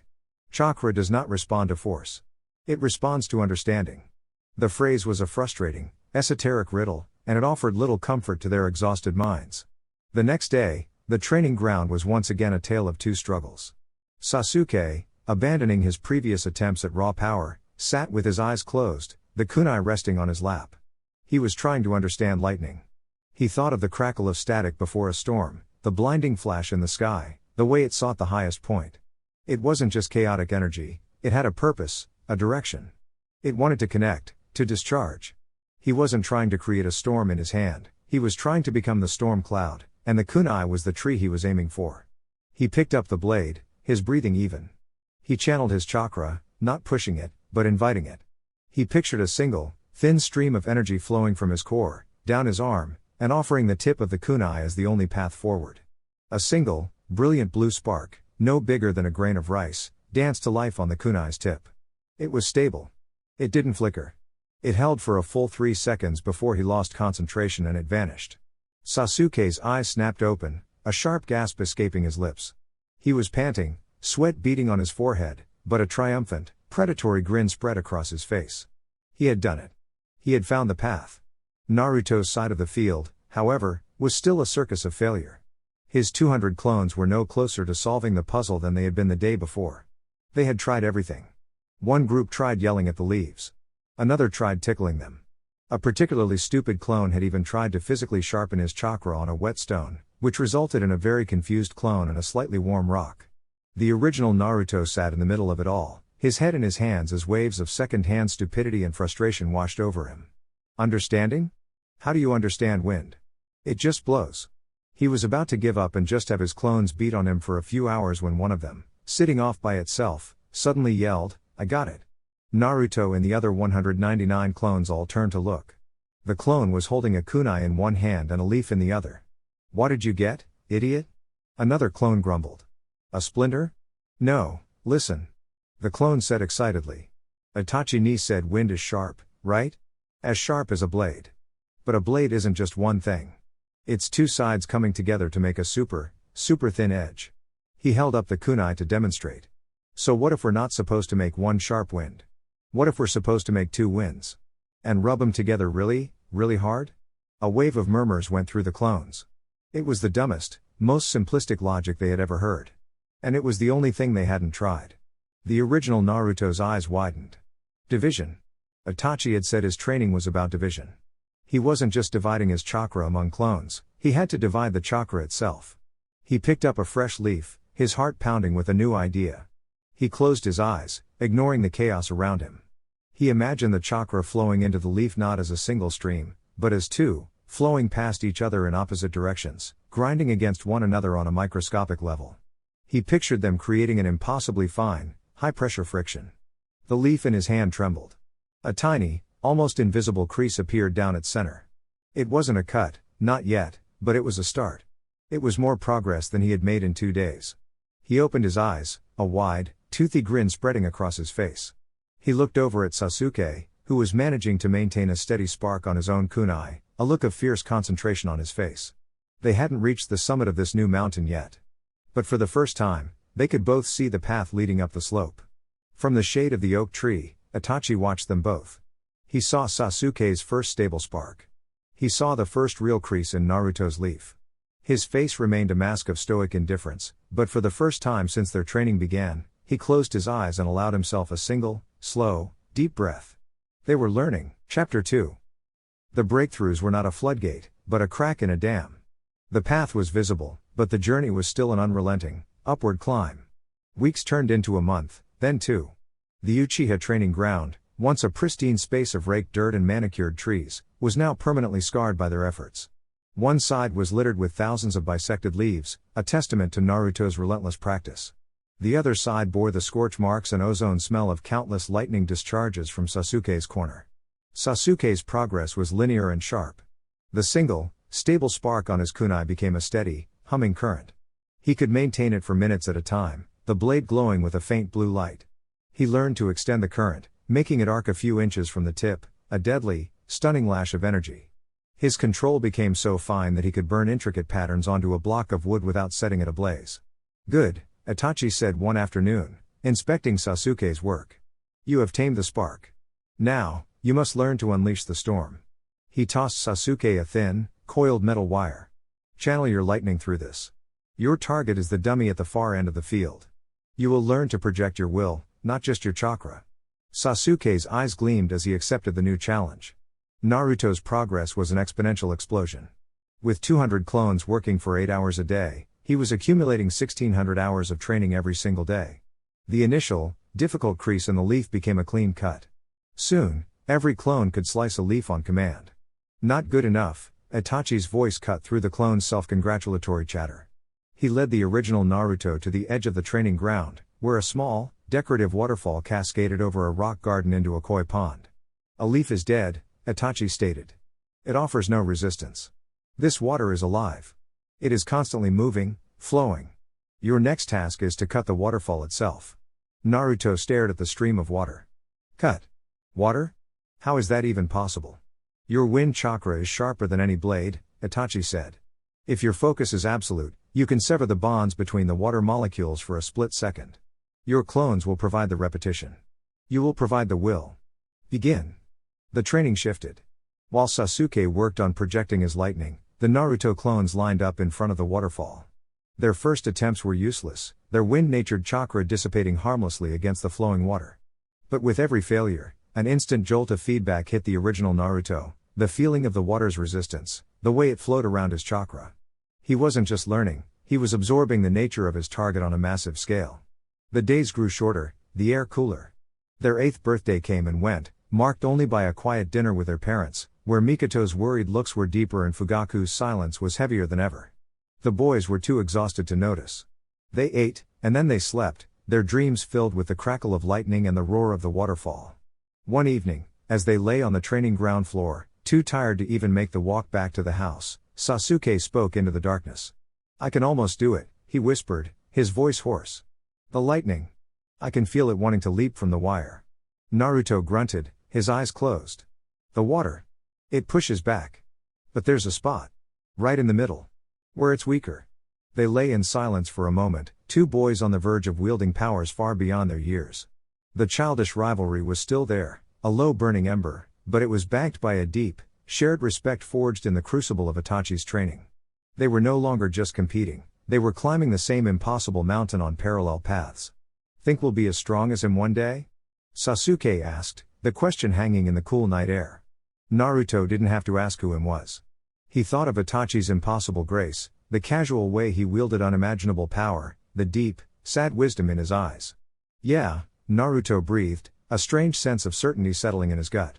"We have to be." The next dawn broke cold and clear.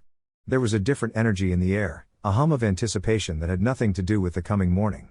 When Naruto and Sasuke met Itachi at the training ground, they didn't speak. A silent understanding passed between the three of them. Today was a day for results. Sasuke went to his corner, the metal wire clutched in his hand. He didn't bother with warm-ups. He closed his eyes and took a single, deep breath, falling into the meditative state that had become as natural as breathing. He could feel the lightning chakra coiling in his stomach, a restless, caged animal. He didn't try to force it. He simply opened the cage door, offering the wire as its only escape. A low hum filled the air around him. The wire began to vibrate, and a faint blue light traveled up its length. The training dummy at the far end of the field stood waiting, impassive. Sasuke's knuckles were white, his brow slick with sweat. He visualized the path, the leap, the impact. Become the storm, he thought, echoing Itachi's lesson. Now. With a furious scream that was half exertion, half release, he unleashed it. A blinding arc of raw, untamed lightning erupted from the end of the wire. It was not a precise beam, but a chaotic, forked spear of energy that ripped through the air with a sound like tearing fabric. It slammed into the training dummy, and for a split second, the world was white noise and ozone. When vision returned, the dummy was gone. Not just knocked over, but obliterated. A smoking, blackened crater was all that remained. Sasuke stood, panting, his arm trembling violently from the feedback. He had done it. He had unleashed the storm. On the other side of the field, Naruto's 200 clones stood in perfect sync before the waterfall. The original sat in the center, his eyes closed, his hands in a single, focused seal. He had found the weak point, the seam in the water's flow. He and his clones had spent countless hours learning its rhythm. Now, they would break it. He inhaled, and 200 clones inhaled with him. He focused his will, not on his hands, but on the air itself, 5 feet in front of the waterfall. He poured every ounce of his understanding into a single, metaphysical point. The two opposing winds, grinding against each other. Sharper. More focused. Cut. A high-pitched whine began to emanate from the empty air in front of the cascade. It grew in intensity until it was a piercing shriek. Then, with a final, silent command, Naruto pushed. For a single, impossible moment, the waterfall was severed. A clean, perfect line was sliced through the middle of the cascade. The water above the cut continued to fall, crashing into a sheet of water below that had been momentarily suspended. The effect was breathtaking, a liquid wall held in place by an invisible blade. Then, with a deafening roar, gravity reasserted itself and the waterfall collapsed back into its chaotic flow. The backlash was immense. All 200 clones vanished in a simultaneous poof, flooding Naruto's system with a tidal wave of exhaustion. He crumpled to the ground, his mind reeling, but the memory of that perfect cut was burned into it. Itachi emerged from the shade of the oak tree. He walked first to the smoking crater where the dummy had been, his sandals crunching on the scorched earth. He looked at it for a long moment, then turned his gaze to the waterfall, which flowed as if nothing had happened. He stopped, standing between his two younger brothers, who were both struggling to get their breath back. "You have succeeded in the first phase," he said, his voice devoid of praise. It was a simple, clinical assessment. "You have forged the blades. Now, you must learn how to wield them." He looked up at the sky, a strange, distant look in his dark eyes. "The time for exercises is over," Itachi stated, his voice taking on a new, colder edge. "Tomorrow, your real training begins. Tomorrow, you learn how to fight." The air at the training ground the next morning was sharp and cold. The rising sun had not yet burned off the morning mist, which clung to the ground in a thin, ethereal blanket. Itachi was already there, standing in the center of the field, his arms crossed. He wasn't looking at them as they approached, his gaze was fixed on some distant point beyond the trees. Naruto and Sasuke stopped before him, their breath pluming in the chill. The usual sounds of their warm-ups, the thud of fists against wood, the swish of shuriken, were absent. Today was different. "You have spent months forging your chakra into weapons," Itachi began, his voice cutting through the morning stillness. "Naruto, a blade of wind. Sasuke, a spear of lightning. A shinobi who cannot use his weapon in a real fight is nothing more than a liability." He finally turned his gaze to them, and his eyes were like chips of obsidian. The warmth of the older brother they knew was gone, replaced by the cold, analytical stare of an Anbu captain. "Your objective is simple," he said. "Fight each other. The match ends when one of you can no longer continue. There are no other rules. Begin."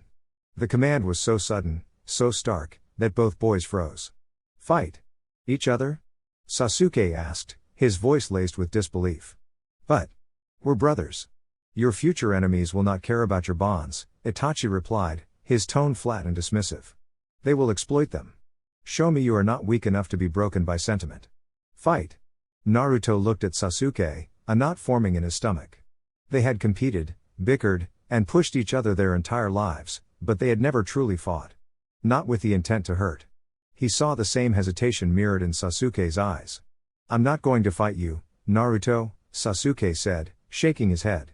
He's right, Itachi ni, Naruto added, looking at his older brother pleadingly. This is stupid. Itachi moved faster than either of them could track. One moment he was 10 feet away, the next he was standing between them. He delivered a sharp, open palm strike to each of their chests. It wasn't hard enough to injure, but it sent them stumbling back, gasping for air. I am not your brother today, he said, his voice dangerously low. I am your superior officer. And that was an order. Disobey it again, and your punishment will be severe. Now. Fight. The message was clear. There was no room for debate. Sasuke was the first to recover, his shock hardening into a glare of resentful determination. If Itachi wanted a fight, he would get one. He settled into the Uchiha's interceptor fist stance, his movements fluid and precise. Naruto met his gaze, his own reluctance burning away into a hot flare of adrenaline. He mirrored the stance, though his was looser, more instinctive. They circled each other for a tense moment, two predators sizing each other up. Then Sasuke lunged. His attack was a textbook perfect series of jabs and kicks, each one aimed at Naruto's pressure points. Naruto, relying on his wilder instincts and superior stamina, dodged and weaved, parrying the precise strikes with broader, more powerful blocks. Their taijutsu was a near-perfect stalemate. Sasuke's technical skill was met by Naruto's unpredictable movements and sheer resilience. For every clean hit Sasuke landed, Naruto would absorb it and return a sloppy but forceful counterattack that threw Sasuke off balance. Frustration grew on Sasuke's face. He disengaged, leaping back and creating distance. You're just a brawler, he spat, his hands already forming seals. Naruto recognized the signs. Sasuke was gathering chakra. He was going to use the lightning. But it was slow, a deliberate process that left him wide open. This was the moment Itachi's lessons about strategy slammed into the forefront of Naruto's mind. Don't give your opponent time to think. While Sasuke was focusing on his chakra, Naruto slapped his hands together in a single, familiar sign. Shadow Clone Jutsu. In a puff of smoke, 20 Narutos erupted around the field, each one grinning with feral intensity. Sasuke's eyes widened in alarm. His concentration on his lightning jutsu shattered. Before he could react, the clones swarmed him. It wasn't a graceful fight. It was a chaotic, overwhelming dogpile of fists and feet. Sasuke lashed out, taking down 3, then 4, but for every one he dispelled, 2 more took its place, grabbing his arms, his legs, his head. Within seconds, he was pinned to the ground, immobilized under the weight of a dozen clones. The original Naruto walked over and placed a kunai gently against his throat. Match, Naruto said, his voice quiet. The clones vanished in a cloud of smoke. Sasuke lay on the ground, panting, his face a mask of fury and humiliation. He hadn't even had a chance to use his ultimate weapon. Itachi stepped forward, his expression unreadable. You both failed, he said, his cold voice washing over them. Sasuke flinched as if struck. Sasuke, your power is useless if you cannot create an opening to use it. You announced your attack and gave your opponent all the time in the world to counter. Naruto, you relied on a single trick. A stronger opponent would have destroyed all your clones in an instant. Your victory was a matter of circumstance, not skill. He looked down at his 2 younger brothers, one seething with anger, the other tasting the hollow victory. Power is meaningless without the strategy to apply it. Speed is the armor of a shinobi. Deception is their sharpest blade. This was your first lesson. There will be many more. The lessons that followed were a blur of bruises and exhaustion. Itachi was relentless. He pitted them against each other daily, forcing them to adapt, to innovate, to abandon their one-trick strategies. Naruto learned to use his clones as diversions, as sensors, as coordinated squads that could harry and corner an opponent. Sasuke, seething from his initial defeat, learned to be brutally efficient. He stopped announcing his attacks with hand signs, learning to channel his lightning through his fists and feet for lightning-fast, stunning blows. He became a blur of motion, forcing Naruto to rely on his clones' numbers just to keep up. Their taijutsu improved dramatically. They learned to read the subtle shifts in each other's weight, the twitch of a muscle that signaled an attack. They were becoming a fluid, dangerous duo, their shared training sessions turning them into a single, cohesive fighting unit. But Itachi saw a flaw. Your bodies have grown strong, he said one afternoon, stopping their spar with a single, raised hand. The boys stood panting, covered in dirt and sweat. But your minds are still unguarded. You fight what you see. A true shinobi fights what the enemy wants them to see. He looked at them, and for the first time, they saw his own eyes shift. 3 black tomoe spun lazily in a sea of crimson. The Sharingan. Genjutsu is the art of the mind, Itachi explained, his voice low and hypnotic. It can turn a friend into a foe, victory into defeat. It can break a ninja without ever laying a hand on them. Today, you will learn to fear it. Spar again. Only this time, you will not be fighting just your brother. You will be fighting me as well. A chill went down their spines. The air grew heavy. They re-engaged, but the fight was different. It was hesitant, laced with paranoia. Every shadow seemed to move, every rustle of leaves sounded like a hidden enemy. Sasuke threw a punch, only to find himself striking a log that appeared from nowhere. Naruto sent a clone to flank Sasuke, but the clone suddenly turned on him, forcing him to dispel it in a panic. Itachi was a ghost, weaving illusions into reality so seamlessly they couldn't tell the difference. Their frustration mounted. "Stop hiding and fight us," Sasuke yelled, his eyes darting around wildly. "He's trying to make us lose focus," Naruto grunted, shaking his head to clear it. "We just have to trust what's real." "Fight me, Sasuke."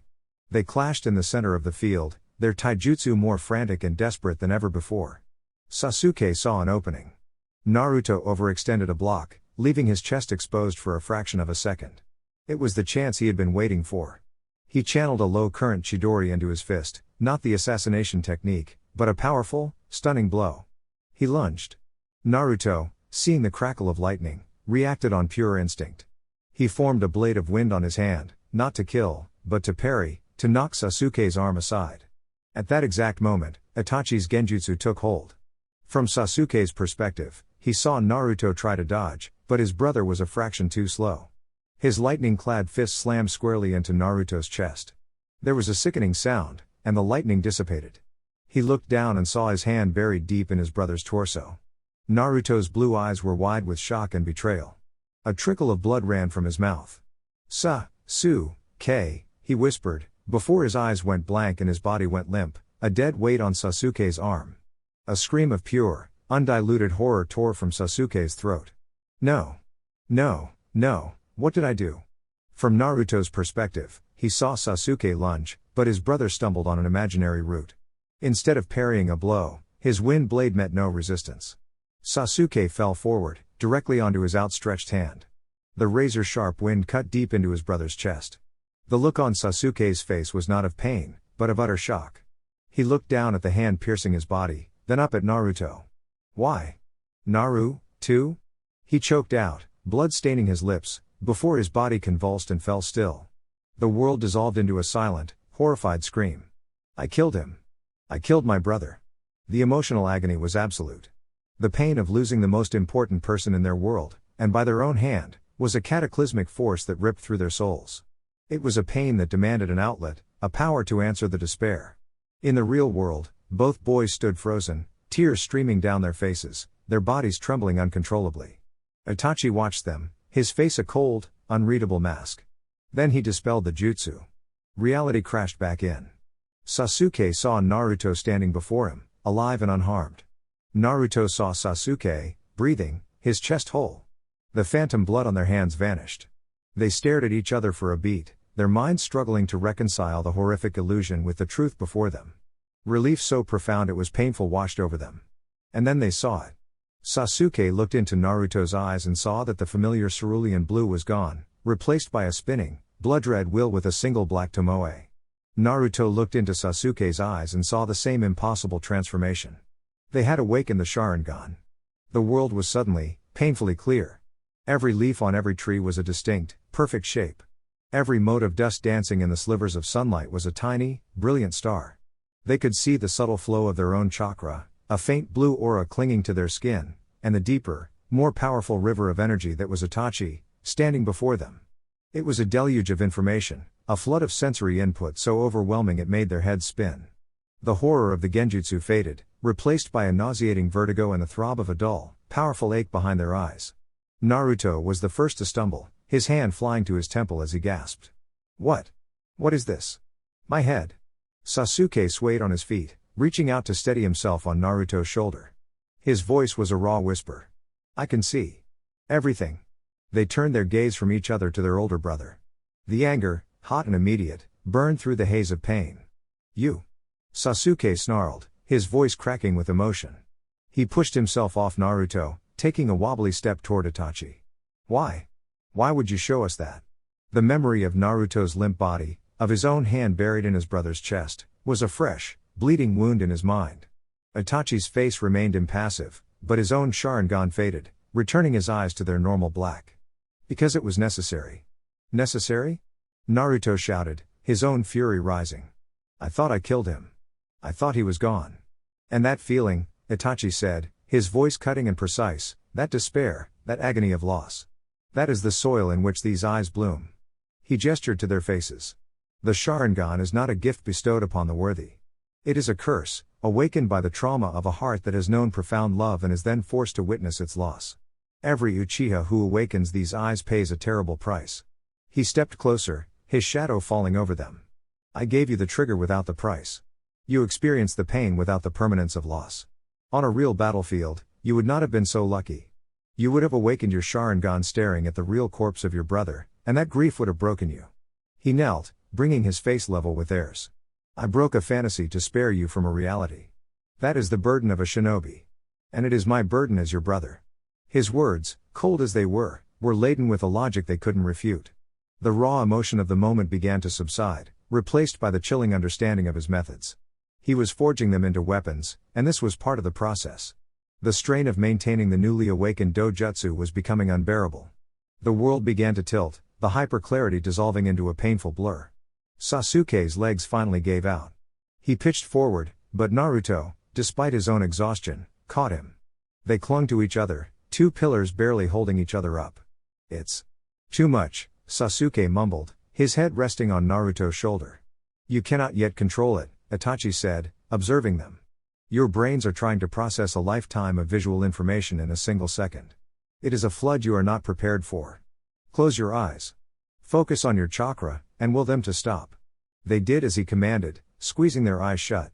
They focused inward, trying to find the switch, the command that would quell the raging crimson sea in their vision. But it was like trying to cup a waterfall in their hands.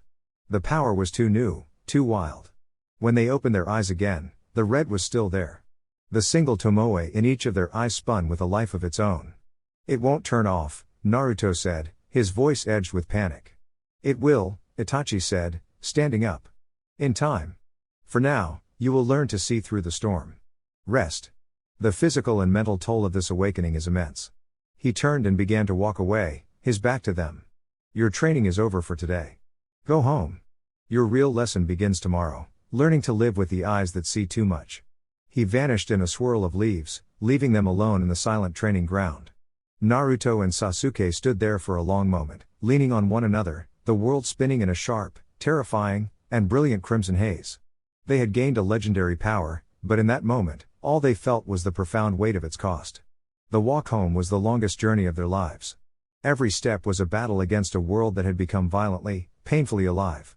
The familiar dirt path was no longer just a path, it was a tapestry of a million individual pebbles, each with its own unique texture and shadow. The rustle of leaves was not a single sound, but a symphony of 1,000 tiny impacts and vibrations. Their new eyes didn't just see, they dissected. "I feel sick," Naruto mumbled, his head down, his gaze fixed on his own feet. It was the only way to cope, to narrow his perception to a single, manageable point. Looking up meant seeing the overwhelming detail of the entire world at once. "Don't talk," Sasuke grunted, his own jaw clenched.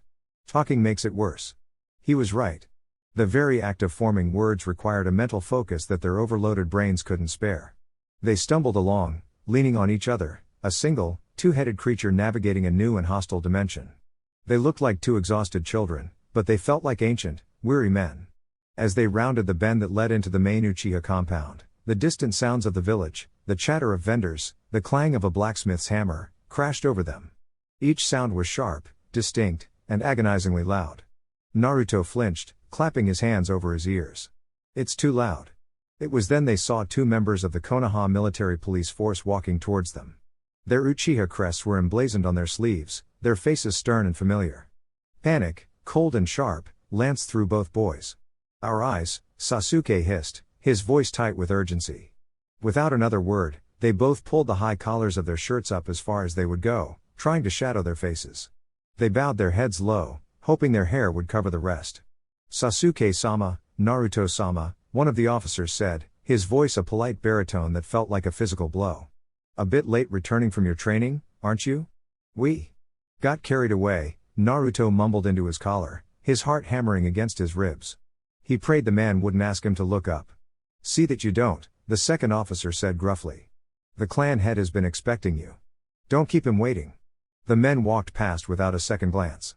Naruto and Sasuke didn't breathe until the sound of their footsteps had completely faded. The close call left them trembling. This was their new reality, a constant state of hiding, of being different. They finally reached the familiar wooden gate of their home. It looked like a fortress wall. For a long moment, they just stood there, gathering the last of their strength. Ready? Sasuke whispered. Naruto gave a weak nod. With a shared, shaky breath, they slid the door open and stepped inside.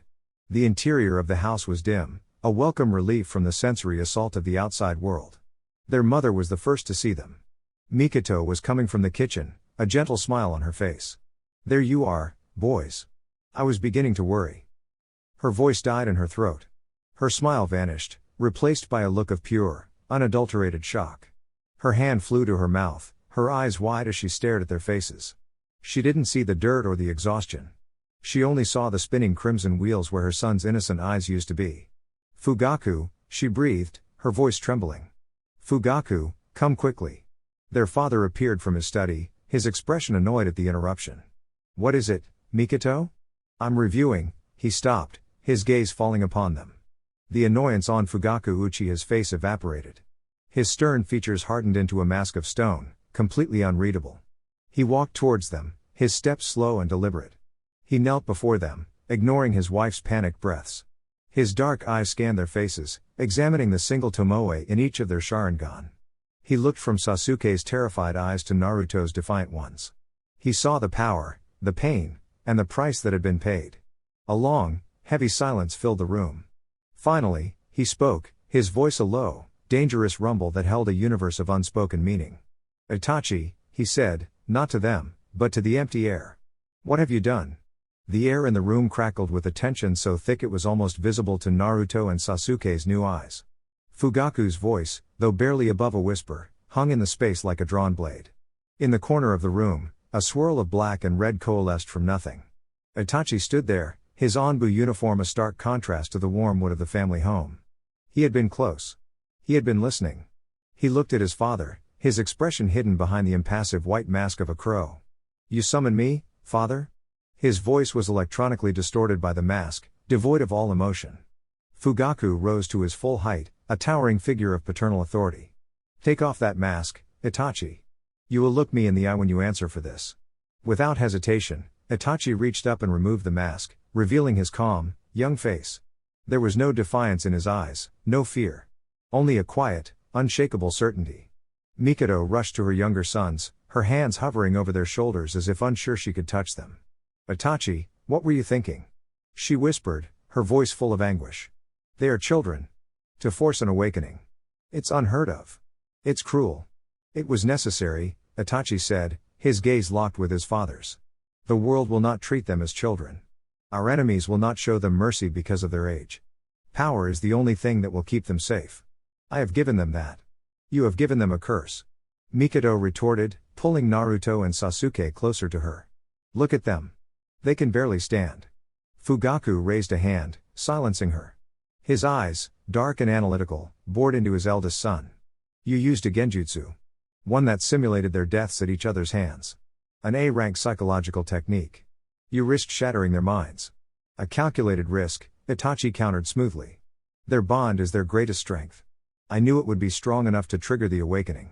I also knew that their love for each other would be the anchor to pull them back from the brink. A mind can be mended. A corpse cannot. I chose the lesser of two evils. Naruto and Sasuke listened, the world still a painful, hyper-vivid blur. The argument felt distant, the words muffled by the throbbing in their heads. But they understood the core of it. They were at the center of a storm, and their own family was the tempest. Fugaku was silent for a long moment, his gaze unwavering. He was the head of the Uchiha, a man who dealt in power and pragmatism. He saw the recklessness of Itachi's methods, but he also saw the undeniable result. His two youngest sons, at the age of 7, had unlocked the clan's greatest legacy. In a world of escalating tensions, they had become assets of unimaginable value. "Your path is a dark one, Itachi," Fugaku said finally, his voice low. "You walk in the shadows for the sake of the village. I understand that. But these are your brothers. They are not your soldiers." He turned his gaze from Itachi to Naruto and Sasuke. He saw them huddled against their mother, trembling not just from exhaustion, but from the weight of what they had become. "From this day forward," Fugaku declared, his voice resonating with the authority of the clan head, "their training is my responsibility. You will teach them no more. You will not interfere. They need to learn control, not just power. They need a father, not a drill sergeant." He knelt before the two boys, his expression softening almost imperceptibly. "Go with your mother. Get some rest. The pain will fade. Tomorrow, your real training begins." Itachi watched the exchange, his face unreadable. He had achieved his goal. He had forced them to become stronger. The cost, and his father's disapproval, were prices he was willing to pay. He gave a slight, formal bow. "As you wish, father." With that, he dissolved into a flock of crows, vanishing as silently as he had appeared. Mikito guided the boys from the room, their small hands in hers. Fugaku remained kneeling for a moment longer, his gaze fixed on the spot where Itachi had stood. He had two sons who now wielded a power beyond their years, and an eldest son who walked a path so dark he could no longer see where it led. The storm Itachi spoke of was coming, but Fugaku realized with a chilling certainty that the first cracks of lightning were already striking within the walls of his own home. Sleep did not come easily. Mikito led them to their shared room, the soft light from the paper lanterns doing little to soothe the raw, overstimulated nerves behind their eyes. She gave them each a cool, damp cloth to press against their foreheads and a quiet order to rest. But rest felt impossible. Every time they closed their eyes, the phantom image of the genjutsu flickered behind their lids, the glint of a kunai, the impossible sight of a brother falling. And when they opened them, the world was a screaming torrent of information. The grain of the wooden ceiling, the individual threads in their blankets, the faint, shimmering haze of their own chakra in the dim light, it was a constant, exhausting assault. Sasuke lay on his futon, rigid and silent, his breathing shallow. Naruto lay on his, tossing and turning, the cloth falling from his forehead. "I can still see it," Naruto whispered into the darkness, his voice rough. "When I close my eyes." "I know," Sasuke's voice came back, just as quiet. "Me too." There was nothing else to say. They lay there in the shared silence, two boys adrift on a crimson sea, finding a small, fragile comfort in the knowledge that they were not adrift alone. Some time before dawn, sheer mental and physical exhaustion finally dragged them under into a fitful, dream-haunted sleep. They were woken by the gentle sliding of their shoji door. Fugaku stood in the doorway, silhouetted against the soft morning light. His expression was as stern as ever, but his voice was unexpectedly quiet. "Get dressed," he said. "Meet me in the central garden." The boys moved with the slowness of old men, their bodies aching, their heads pounding. The world was still painfully sharp, but the initial nausea had subsided into a dull, persistent throb. They dressed in silence and made their way to the garden at the heart of the Uchiha estate. It was a place of serene beauty. A small pond filled with vibrantly colored koi lazily circled under a stone bridge. Carefully raked sand swirled around moss-covered rocks, and the air was sweet with the scent of dew on the leaves of a maple tree. It was the last place they expected their real training to begin. Fugaku was standing by the pond, his back to them, watching the fish. He didn't turn as they approached. "Your training with Itachi was about acquisition," he said, his voice calm and measured. "He gave you a weapon. But a child who is only given a sword will eventually cut himself with it. My training is about mastery. You will learn to sheathe the blade." He turned to face them. For the first time, they saw the intricate, three-bladed pinwheel pattern of his own Mangekyo Sharingan. It spun with a quiet, controlled intensity that was nothing like the wild, chaotic spinning of their own single tomoed eyes. The sight of it was mesmerizing, powerful, and terrifying. "The Sharingan is tied to the heart," Fugaku explained, his powerful dojutsu holding their gaze. "It awakens from intense emotion. It feeds on it. The more turbulent your chakra, the more agitated your mind, the stronger its grip will be. Itachi used it to force it open. To close it, you must do the opposite." He gestured to the ground beside him. "Sit. Cross your legs. Close your eyes." The boys hesitated, then obeyed, settling onto the cool, damp grass. Do not try to force it off, Fugaku instructed. That is a battle you will lose. The Sharingan is a part of you now. You must persuade it. Feel the world around you, but do not analyze it. Listen to the water flowing in the pond. Feel the morning breeze on your skin. Find the quiet center within yourself. Naruto and Sasuke squeezed their eyes shut, but the crimson world remained. They tried to focus, to find the quiet center their father spoke of, but their minds were a whirlwind of fear, exhaustion, and the phantom pains of their awakening. Your chakra is a storm, Fugaku's voice cut through their turmoil. You are fighting it. Do not fight. Guide it. Let it flow through you, and then let it settle. Like the mud in this pond. When the water is agitated, it is cloudy. But when it is still, the sediment settles, and the water becomes clear. Minutes stretched into what felt like hours. Naruto gritted his teeth, his frustration mounting. He could feel the wild, boundless energy inside him, the Kyūbi's chakra, mingling with his own, and it refused to be still. Beside him, Sasuke was trembling with effort, sweat beading on his brow. Then, slowly, something shifted. Sasuke, ever the prodigy of control, found it first. He took a deep, shuddering breath and let it out, his body going limp. The frantic tremor in his chakra eased. When he opened his eyes, the red was gone. He looked at his hands, then at Naruto, his normal black eyes wide with a mixture of relief and disbelief. Naruto felt a pang of jealousy, which only made his own chakra churn more violently. Do not compare yourself to him, Naruto, Fugaku said, his voice firm but not unkind. Your ocean is vaster than his. It will take longer to calm. Be patient. Naruto took his father's words to heart. He stopped fighting. He let the frustration go. He listened. He felt the breeze, heard the water, and slowly, painstakingly, the raging storm within him began to subside. He felt a click, a subtle release of tension behind his eyes. He opened them. The world was blessedly, beautifully normal.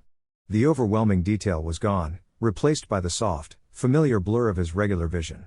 He looked at Sasuke, who gave him a small, exhausted smile.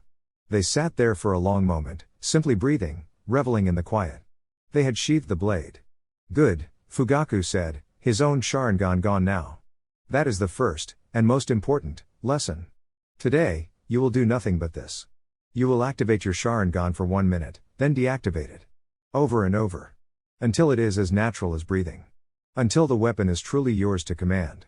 The days that followed settled into a grueling, monotonous rhythm. Every morning, they would meet their father in the garden. Every morning, the lesson was the same. Activate. Deactivate. For Sasuke, the process became smoother with each passing day. The initial strain vanished, replaced by a fluid confidence. He could call upon the Sharingan and dismiss it with a simple, focused thought. The Crimson Eye had become a familiar tool, resting comfortably in his arsenal. He began to experiment, using it to track the movements of the koi in the pond, to follow the path of a single falling leaf from the maple tree.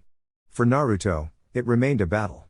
Every activation was a wrenching open of a floodgate, and every deactivation was a desperate, draining effort to close it again. His Sharingan would flicker to life, wild and hungry, and then resist his attempts to quell it. It felt less like a tool and more like a parasite, feeding on his frustration. You are trying to overpower it, Naruto, Fugaku would say, his voice a constant, patient refrain. You cannot win with brute force. Persuade it. Calm it. But calming himself felt impossible when Sasuke was progressing so effortlessly beside him. The jealousy he'd felt on the first day returned, a sour knot in his stomach that churned his chakra into a tempest. On the 5th day, his frustration boiled over. Activate, Fugaku commanded. Sasuke's eyes bled into crimson instantly. Naruto squeezed his eyes shut, channeling his chakra, but his irritation made it spiky and chaotic. He pushed harder, forcing the transformation. His Sharingan blazed to life, but it felt different. It was hotter, angrier. He felt a surge of raw, malevolent power from the depths of his being, a presence that was not his own, responding to his rage. Through his own Mangekyo, Fugaku saw it clearly. For a split second, the calm blue of Naruto's chakra was overwhelmed by a violent, bubbling red energy that snaked towards his eyes. Naruto's pupils, which should have been round, constricted into sharp, vertical slits. It was the briefest of changes, a flicker in time, but it was horrifyingly familiar. It was the eye of the fox. Enough. Fugaku's voice was a whip crack. Deactivate. Now. Startled by the command's ferocity, Naruto lost his focus.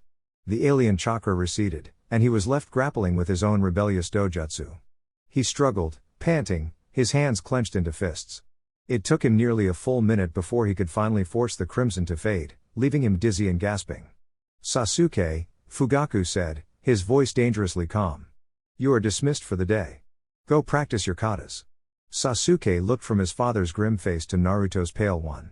He opened his mouth to protest, but a single, sharp glance from Fugaku silenced him. He bowed his head and left without a word. Fugaku watched him go before turning his full, undivided attention to Naruto. "Come with me." He led Naruto not to the training ground, but inside the house, to his personal study. It was a room Naruto had rarely entered. The walls were lined with scrolls, the air thick with the scent of old paper and ink. Fugaku gestured for him to sit on a cushion before the low desk, then seated himself opposite. "What you felt just now," Fugaku began, his voice low and serious, "that other presence. You have felt it before, haven't you?" Naruto's eyes widened. He nodded slowly. "Sometimes. When I get angry. It feels hot and loud." Fugaku took a deep, steadying breath. "What I am about to tell you does not leave this room. It is a secret of the highest level, one the Hokage has decreed must be kept. But you have a right to know. You cannot fight an enemy you do not understand." He leaned forward, his dark eyes locking onto Naruto's. "On the night you were born, the village was attacked by the nine-tailed fox. It was a catastrophe of unimaginable scale.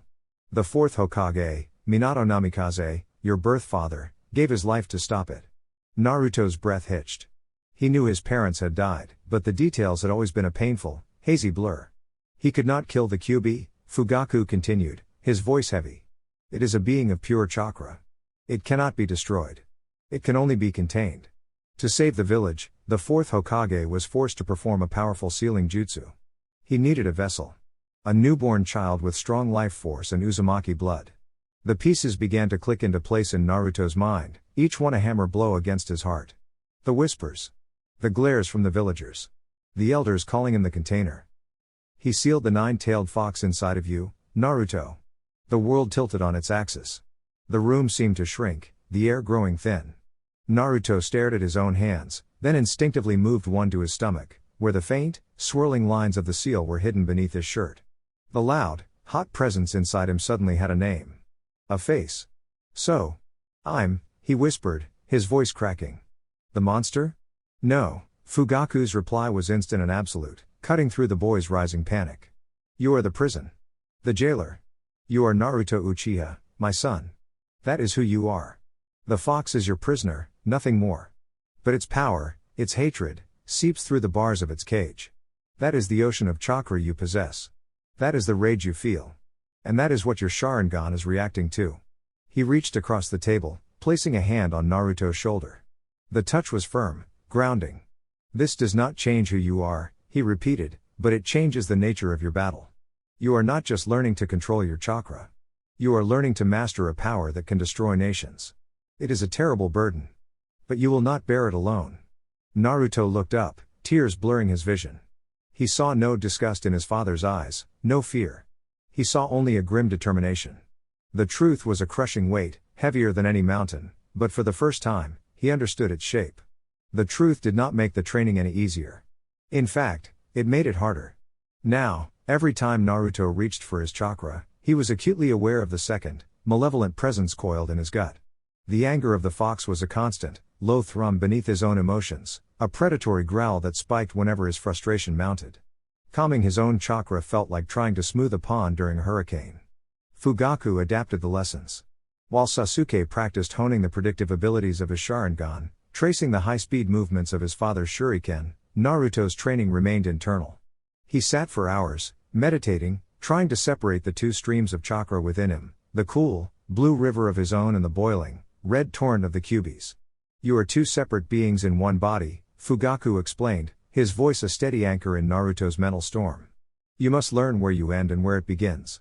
Only then can you draw from your own power without borrowing from its rage." It was an impossible task. The two were intertwined, a chaotic dance of power that left Naruto exhausted and demoralized. He watched Sasuke's progress with a growing sense of despair. His brother was already learning to copy simple hand signs and movements, his Sharingan a powerful tool for mimicry. Naruto, meanwhile, was still struggling with the first lesson, sheathing his own blade. One evening, as Naruto sat panting by the pond, having failed for the 20th time to deactivate his Sharingan without a gut-wrenching struggle, a familiar presence emerged from the shadows. "He is fighting a war on two fronts," Itachi's voice said.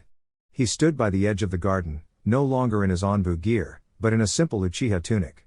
"He cannot win this way." Fugaku turned, his expression stern. "I told you not to interfere, Itachi." "I am not interfering. I am offering a solution," Itachi said, his gaze fixed on Naruto's slumped form. "He is trying to ignore the source of the problem. That is like trying to ignore a poison wound. It must be confronted directly. I ask for permission to help him." "Help him how?" Fugaku challenged. "With another of your cruel shortcuts?" "With a direct approach," Itachi corrected calmly. "We cannot teach him to control the fox's influence from the outside. We must face the fox itself, on its own terms. We must go inside."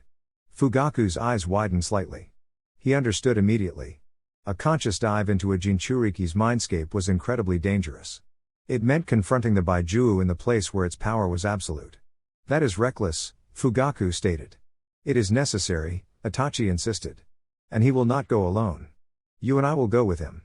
We will show the beast that it is not dealing with a lone, frightened child. It is dealing with the Uchiha clan." Fugaku looked at Naruto, who was watching them, his face a mixture of fear and hope. He saw the truth in Itachi's words. This was no ordinary training problem. He gave a slow, hesitant nod. "Very well. But we do it my way. Tonight."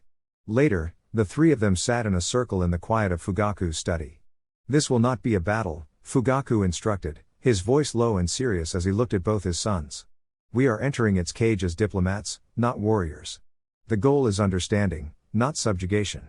Naruto, you must be the anchor. It is your mind. We are merely guests. Are you ready?" Naruto swallowed hard and nodded. "Then let us begin."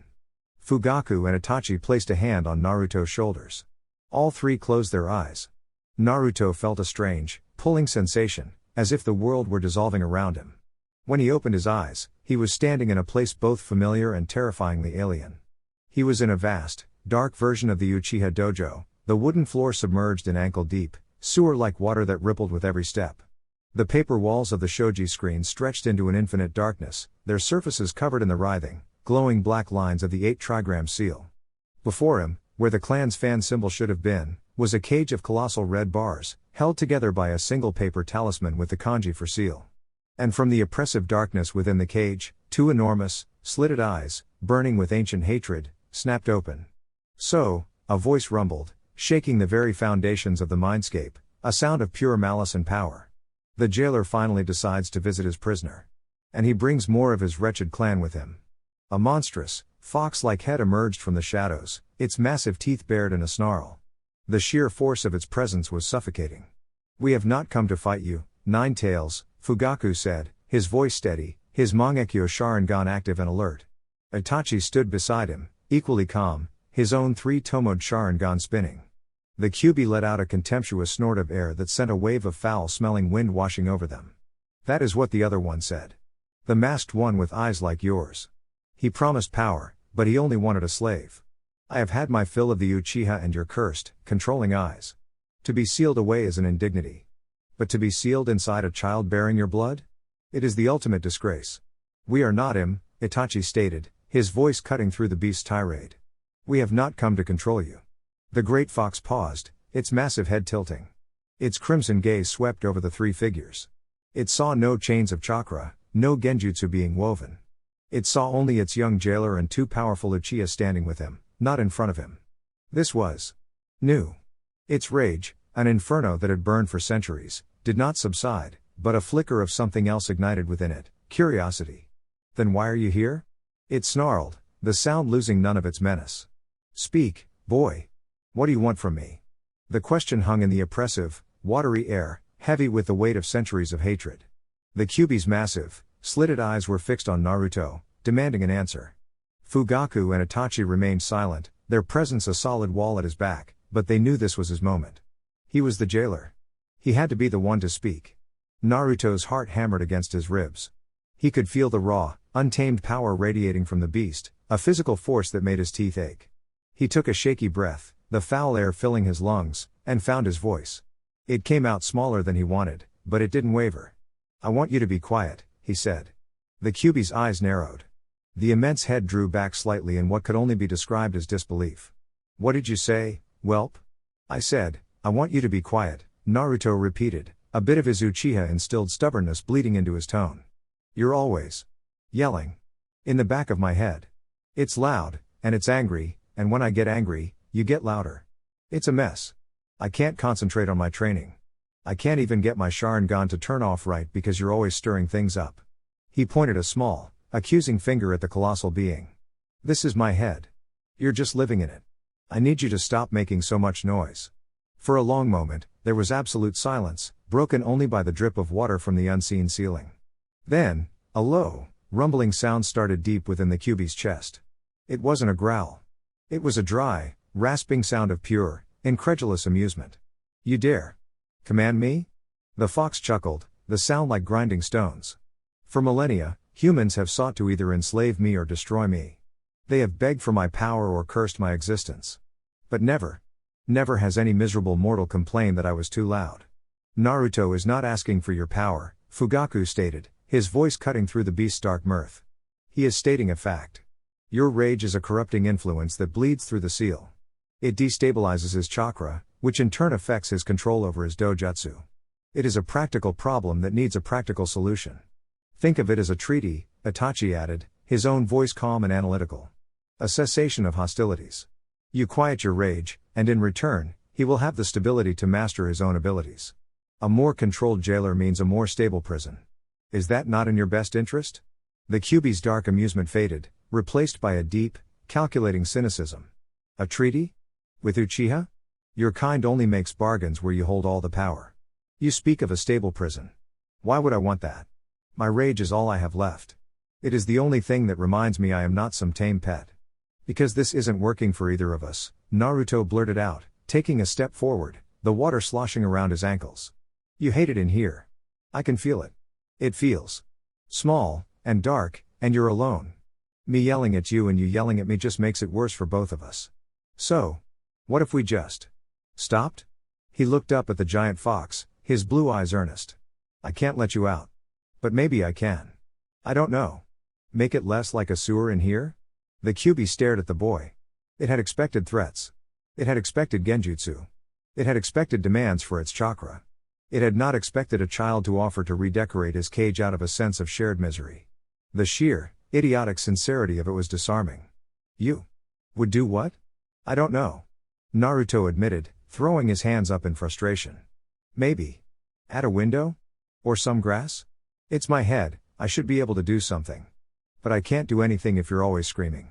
The great beast was silent for a full minute, its crimson eyes studying the three Uchiha. They were different.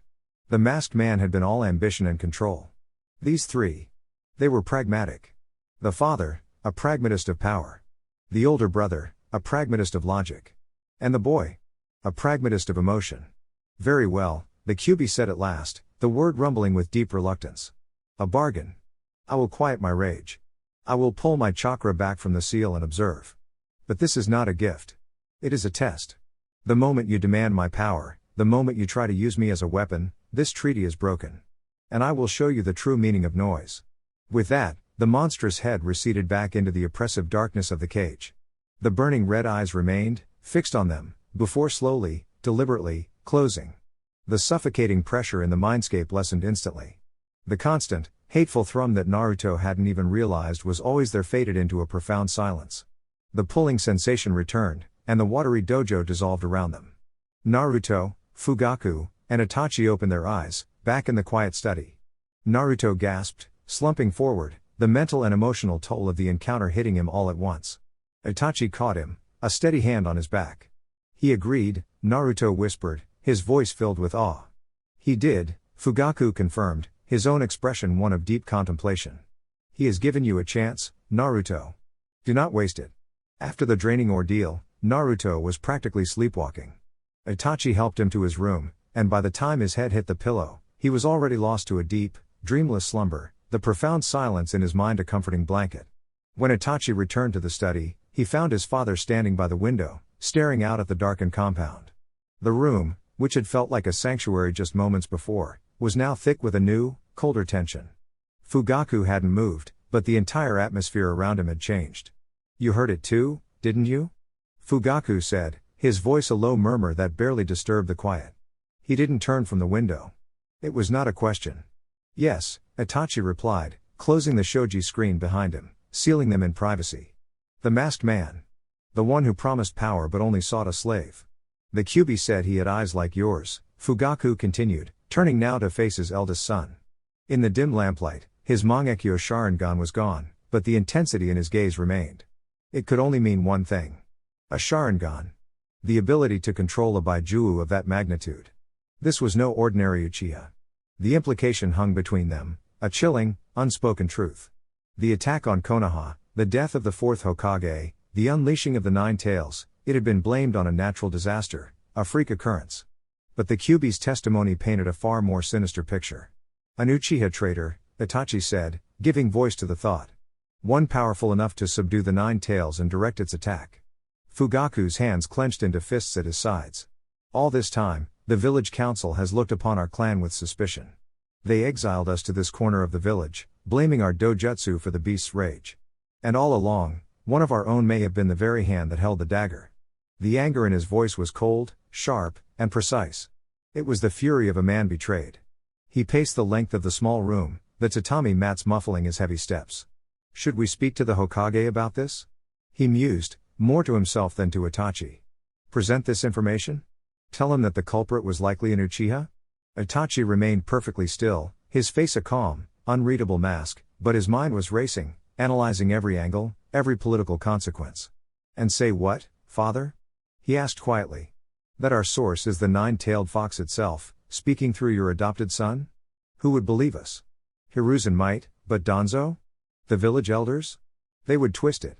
They would claim it's a fabrication, a desperate attempt by the Uchiha to deflect the blame that has shadowed us for years." He took a step forward. "Worse, they might see it as a confession. An admission that our clan is a breeding ground for traitors powerful enough to destroy the village. They wouldn't see one rotten apple, they would see a poisoned tree. It would give them the very excuse they need to place the clan under even tighter control. Or to eliminate the threat entirely."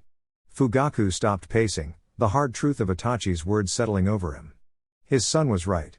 They had no proof, only the word of a demon sealed in a boy. To the outside world, it would be seen as a desperate political gambit, and a foolish one at that. "So we do nothing?" Fugaku asked, a harsh edge to his voice. "We allow this traitor, this kinslayer who may have murdered the fourth Hokage, to walk free? We let the shadow of his crime fall upon the rest of us?"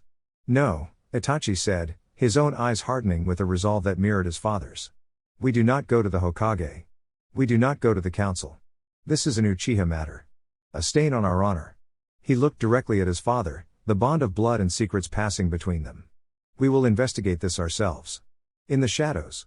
We will find this masked man, and we will deliver our own justice." Naruto woke up to silence. It wasn't the normal quiet of the Uchiha compound before dawn. It was a profound, internal silence he had never experienced before. The constant, angry buzz at the back of his mind, the background noise of a caged god's fury that had been his companion for as long as he could remember, was gone. His own thoughts felt clearer, sharper, as if a heavy curtain had been lifted. He sat up, blinking in the gray light filtering through his window. He activated his Sharingan. The world bloomed into a familiar crimson, every detail sharp and vibrant. He held it for a moment, then, with a simple, focused thought, he willed it away. It vanished. No struggle, no headache, no nauseating tug-of-war with a second source of chakra. It just stopped. A wide, incredulous grin split his face. He found Sasuke already in the training yard, practicing his katas with a fluid precision that was mesmerizing. Sasuke paused as Naruto ran out, a new energy thrumming in his step. "You're late," Sasuke noted, though his eyes were sharp, analytical. He could already sense a difference in his brother. "Slept in," Naruto said breathlessly. "Watch this." He didn't bother with a grand announcement. He took a deep breath, molded his chakra, his own chakra, feeling its pure, untainted flow for the first time, and moved through the hand signs. Fire style, fireball jutsu. It was perfect. Not large, not powerful enough to rival his father's or Itachi's, but it was a perfect, stable, incandescent sphere of flame. It soared through the air with a controlled roar and slammed into the center of the training post, leaving a fresh, perfectly round scorch mark. Sasuke's jaw dropped. He stared from the smoldering post to Naruto's grinning face. How? Your control has never been that good. Naruto just tapped the side of his nose, his grin widening mischievously. That's a secret, he said, his voice filled with a giddy sense of freedom. From the Ingawa of the main house, Fugaku watched them, a cup of steaming tea held in his hand. He had seen the entire exchange. He saw the perfect control, the look of stunned pride on Sasuke's face, and the unrestrained joy on Naruto's. He also saw the secret his adopted son now kept from his brother, another weight added to the scales of their family. The reckless gamble had paid off, but it had come at the cost of another secret. Naruto was no longer just a vessel, he was a true Uchiha, finally in command of his own potential. Itachi appeared at his side, as silent as a shadow. His progress will be exponential now. It seems so, Fugaku agreed, taking a slow sip of his tea. His gaze hardened as it drifted towards the distant walls of the compound. It makes our other task all the more urgent. A stable Jinchuriki in our clan is a powerful asset. It also makes him a greater target for the one who put the fox there in the first place. I have already begun looking through the Anbu mission logs from that night, Itachi said, his voice low enough that it wouldn't carry. Cross-referencing them with the military police's patrol rosters. I am searching for gaps, for anyone who is unaccounted for. Good, Fugaku said. I will do the same from my end. And I will reopen the clan's private archives.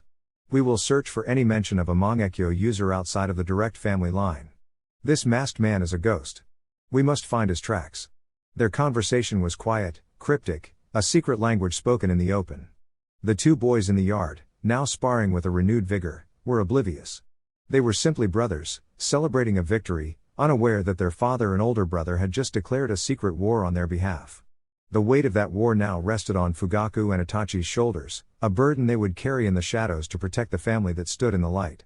The weeks that followed Naruto's breakthrough bled into a new, exhilarating routine. The training was still grueling, the climb for strength still steep, but the frustration that had once defined Naruto's efforts was gone, replaced by a quiet, humming confidence. His control was no longer a wild river but a deep, powerful current he could direct at will. This change was most apparent at the academy. Where Naruto was once clumsy, he was now precise. Where he was loud, he became economical. His grades in target practice, once mediocre, were now second only to Sasuke's. His taijutsu, once a flailing, unpredictable storm, had been honed by the Sharingan's insight into a sharp, efficient style that baffled his opponents. The whispers in the classroom began to change. The dead last became the unpredictable one. The looks of dismissal from his classmates turned into looks of wary respect. The shift came to a head during a sparring evaluation in the academy's courtyard. Iruka-sensei stood before the class, a clipboard in hand. Alright, next up, Naruto Uchiha vs Kiba Inuzuka. Kiba grinned, cracking his knuckles as his small ninkin, Akamaru, yipped encouragingly from the sidelines. Hey, this'll be easy. Ready for a beating, Uchiha? The old Naruto would have fired back a loud, boastful insult. The new Naruto simply gave a small nod and settled into the Uchiha's basic interceptor fist stance. The match began. Kiba, as always, was a whirlwind of aggressive, beast-like attacks. He lunged, claws extended, aiming to overwhelm Naruto with sheer ferocity. But Naruto saw it all. With his Sharingan active, Kiba's movement seemed to slow down. He saw the feint to the left, the slight shift of weight that telegraphed a low sweep, the tensing of muscles before a punch. He didn't just react, he anticipated. He sidestepped the lunge, his hand darting out to gently redirect Kiba's arm, sending him stumbling past. He ducked under a wild swing, his own foot hooking Kiba's ankle. It was effortless. Kiba, caught completely off balance, tumbled to the ground with a surprised yelp. Naruto was standing over him before he even hit the dirt, a wooden kunai held steadily an inch from his throat. Silence. The entire class stared. Iruka's pen froze mid-scribble. The fight had lasted less than 10 seconds. There was no flashy jutsu, no wasted movement. It was pure, undeniable skill. Winner, Naruto Uchiha, Iruka announced, his voice tinged with disbelief. From the edge of the sparring circle, Sasuke watched, his hands clenched into fists. A fierce pride swelled in his chest, that was his brother. But beneath it, a cold, unsettling feeling began to grow. This wasn't just practice. This was a different person entirely. The secret Naruto was keeping felt heavier now, like a shadow falling between them. Later that night, long after the compound had fallen silent, Fugaku met Itachi beneath the Naka shrine. The air in the hidden chamber was cold and stale, heavy with the secrets of generations. Any progress? Fugaku asked, his voice echoing slightly in the stone room. Itachi shook his head, his face impassive as ever. The official records of the attack are sealed by order of the third Hokage and the council. Access is forbidden.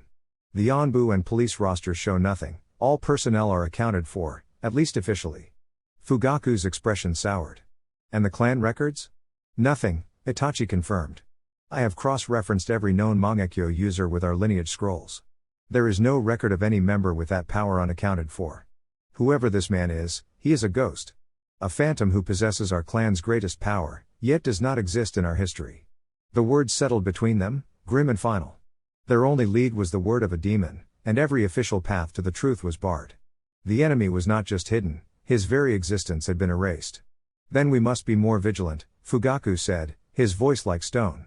This ghost attacked the village once. We must be prepared for when his shadow falls upon it again.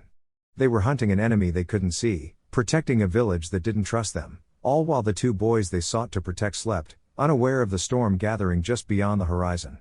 The gap between the brothers, once a hairline crack, was widening into a chasm. It was no longer just about skill, but about the silence that now filled the spaces where easy camaraderie used to live. Sasuke felt it most keenly. He pushed himself harder than ever, his muscles aching, his chakra reserves constantly scraped raw. He mastered new katas, sharpened his aim until he could pin a fly to a tree from 50 paces, yet Naruto's growth remained a baffling, vertical climb.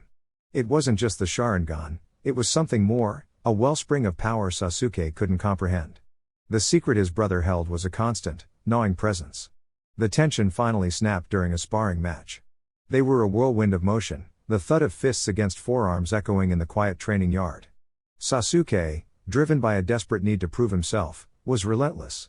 But Naruto, calm and centered, met every blow, his crimson eyes tracking every flicker of muscle. Finally, seeing an opening, Sasuke channeled his chakra. Fire style, Phoenix Flower Jutsu. A volley of small, precise fireballs shot from his mouth. It was a technique he had only recently mastered. Instead of dodging, Naruto met it head-on. He wove a single-hand sign, and a swirling vortex of wind erupted from his hand, a crude but powerful version of a wind-style technique he'd been practicing in secret. The wind didn't just block the fireballs, it consumed them, growing in intensity before dissipating into a hot gust. Sasuke froze, his eyes wide. Wind style? When did you? Father hasn't even taught us that. I picked it up, Naruto said, his voice quiet. He didn't look proud, he looked almost guilty. You picked it up? Sasuke's voice rose, laced with a week's worth of frustration. How, Naruto? How are you doing this? It's not just the Sharingan, and I know it. What are you hiding from me? Naruto's face shuddered. He looked away, unable to meet his brother's furious, searching gaze. It's nothing, Sasuke. It's just training. Liar, Sasuke spat, the word echoing with betrayal. He turned and stormed away, leaving Naruto standing alone in the middle of the training ground, the silence between them heavier than ever. That evening, Itachi stood alone on the cliff overlooking the village, the same spot where he had last spoken to Shisui. The setting sun painted the Hokage monument in hues of orange and red, the same colors that had filled the sky the day his friend had died. Shisui's last words echoed in his memory, as clear as if he were standing right beside him. The elders are growing more agitated, Itachi. The resentment is festering. They talk of a coup in earnest. Itachi had told him then that his father had withdrawn his support, that Fugaku was keeping them in check. He remembered the look in Shisui's eye, a desperate hope warring with grim reality. For now, his friend had said. But for how long? Shisui had given his life, and his remaining eye, believing his sacrifice could stop the clan's descent into darkness. But it hadn't been enough. The elders' ambitions had only smoldered, fanned by Danzo's ever-watchful eye, ready to ignite again. Now, Shisui was gone, and Itachi was left to carry the burden of his friend's failed hope. He was truly alone. His hunt for the ghost, the masked man who was the source of all this pain, had yielded nothing. Every path was a dead end. It was as if the village itself was conspiring to keep the truth of that night buried. Consumed by these thoughts, Itachi sought solitude in the familiar woods of the Naka River. The Uchiha's discontent, the village's secrets, the phantom Uchiha, and the growing rift between his little brothers, it was a web of problems with no clear solution. He felt trapped. As the moon climbed high in the sky, a voice spoke from the shadows behind him, a voice that was deep, calm, and utterly chilling. It is a heavy burden, isn't it? To carry the fate of your clan on your shoulders. Itachi spun around, kunai in hand, his Sharingan blazing to life. A figure emerged from the base of a large tree. He wore a simple black cloak and an orange, spiral-patterned mask with a single hole over his right eye. In that hole, a Sharingan glowed, not with the bright crimson of a normal Uchiha, but with the dark, terrifying pattern of a Mangekyo. "Who are you?" Itachi demanded, his body coiled, ready to strike. The man chuckled, a low, distorted sound. "I am the one who can offer you a third path. A way out of this impossible choice." He took a step forward, his presence seeming to absorb the very light around him. "I am your ally. I am your predecessor. I am Uchiha Madara." Chapter 3. Itachi's mind raced, his Sharingan analyzing the man before him. The chakra was ancient and malevolent, twisted into something barely human. The claim was impossible. Uchiha Madara was a specter from the history scrolls, a ghost story used to frighten children. And yet, the power radiating from the masked figure was undeniable. This was no ordinary shinobi. "Madara is dead," Itachi said, his voice a low, steady challenge. His kunai didn't waver. "Is he?" The man chuckled, the sound distorted by the mask. "Some truths are more malleable than others. What matters is that I am here now, and I understand your plight. The Uchiha are choking on their own pride. They seek to plunge the village into a war they cannot win, all for a sliver of power they lost long ago." He spoke of the Uchiha's planned coup with a casual, intimate knowledge that chilled Itachi to the bone. This man wasn't just an observer, he was involved, or at the very least, deeply informed. "You are trapped," the masked man continued, his single eye seeming to pierce through Itachi's defenses. "You are loyal to the village that mistrusts you, and loyal to the clan that would see that same village burn. If you do nothing, the Uchiha will revolt, and they will be annihilated. Konoha's civil war will leave it vulnerable, and the other nations will descend like vultures. If you side with the village, you will be forced to slaughter your own kin. There is no victory for you on this path." Every word was a hammer blow, striking at the very core of Itachi's torment. The man was right. It was an impossible, unwinnable situation. "What is your third path?" Itachi asked, his voice tight. The man's tone became conspiratorial, almost seductive. "The Uchiha's ambition is a disease. But a disease can be cured by cutting away the infected flesh. The elders, the plotters, the ones whose hearts are consumed by hatred. They are the cancer. Help me remove them. Erase the rebellion before it can begin. Do this, and you save the village, you prevent a world war, and you preserve the Uchiha name." Itachi saw the trap. This wasn't about saving the Uchiha. It was about destroying them. "You want me to help you massacre my clan. I want to help you prevent a greater tragedy," the man corrected smoothly. "This world is trapped in a cycle of hatred. I have seen it. I have lived it for longer than you can imagine. My goal is to end that cycle. Permanently. The Akatsuki, the organization I lead, will bring about a true, lasting peace. A world of winners, without losers. A world without war." He spoke of his plan, Project Tsuki no Mi, a genjutsu of such scale that it would cast the entire world into a peaceful, shared dream. It was the logic of a madman, but spoken with the conviction of a savior. In that moment, Itachi understood. The Uchiha coup was a brushfire compared to the inferno this man planned to unleash upon the world.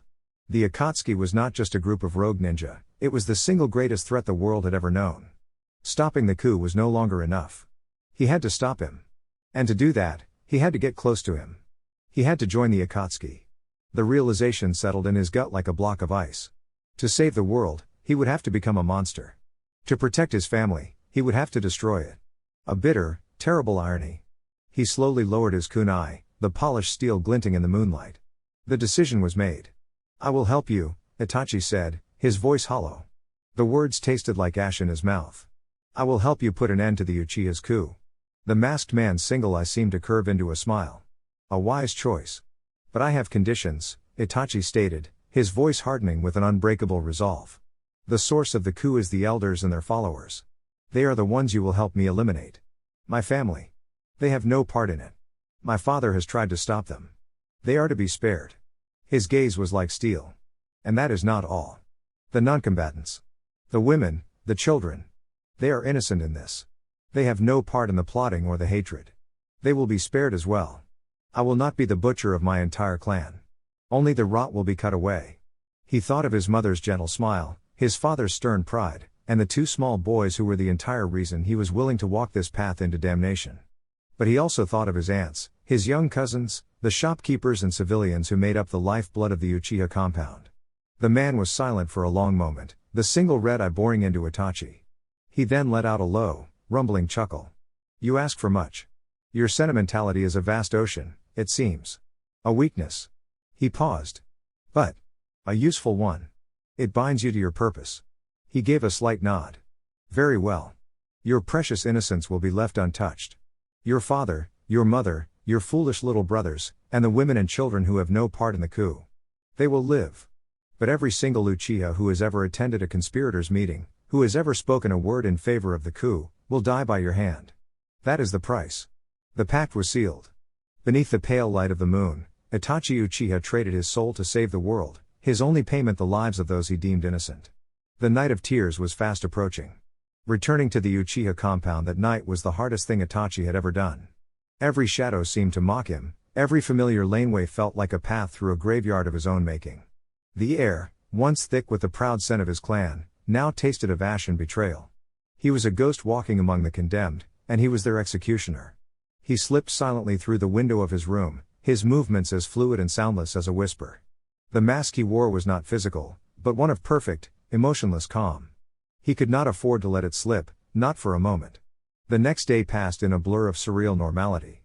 The sun rose, birds sang, and the compound bustled with life. Itachi watched his clansmen go about their day, merchants haggling in the market, children chasing each other through the streets, shinobi polishing their kunai for their next mission. He saw the faces of the men he would kill that night, men he had known his whole life, sharing jokes and complaints, completely oblivious to the blade hanging over their heads. Each smile, each casual greeting, was another twist of the knife in his own heart. The final straw came in the late afternoon. A summons from the clan elders. Itachi found his father in the main hall of the clan's central shrine, surrounded by the three most senior Uchiha. Their faces were grim masks of determination. Fugaku, your inaction has forced our hand, Elder Yashiro said, his voice sharp and brittle with age. The Hokage has ignored our final petition. Danzo Zanbu watch us like caged animals. We will not wait to be slaughtered. The plan moves forward. Tonight. Fugaku's jaw was clenched so tight the muscles stood out on his cheek. I told you, I will not lead a rebellion against the village. It is suicide. Then you will step aside, another elder, Inabai, sneered. We have the support of nearly every shinobi in the military police. They will follow us. With or without you, the Uchiha will take their rightful place. It was a mutiny. They were casting their own clan head aside. Fugaku's authority, the one thing holding the clan back from the brink, had shattered. Itachi watched from the shadows of the doorway, his heart turning to stone. They had sealed their own fate. There was no turning back now. Meanwhile, in the training yard, Naruto and Sasuke were locked in their own silent war. The rift between them had not healed. They moved through their katas with grim precision, the air crackling with unspoken resentment. Your form is still sloppy, Sasuke said, breaking the silence. It wasn't a taunt, it was a bitter observation. It works, Naruto grunted, deflecting a practice shuriken with his kunai. For how long? Sasuke pressed, his Sharingan flaring to life. You're relying on a power you won't explain. You're not being a brother, Naruto. You're being a rival. Maybe that's what we are, Naruto replied, his own crimson eyes meeting Sasuke's. The words hurt him as much as they did his brother, but the secret of the Kyūbi was a wall he couldn't tear down. Their argument was cut short as Itachi appeared at the edge of the yard. His face was unreadable, but the depth of sorrow in his eyes was an abyss. That's enough, he said, his voice quiet but carrying an undeniable weight of finality. Go inside. Mother is waiting for you. The boys fell silent, subdued by his tone. They did as they were told, leaving Itachi alone in the yard as the sun began its final descent, painting the sky in streaks of blood red and bruised purple. Itachi looked up at the moon, just a sliver in the twilight sky.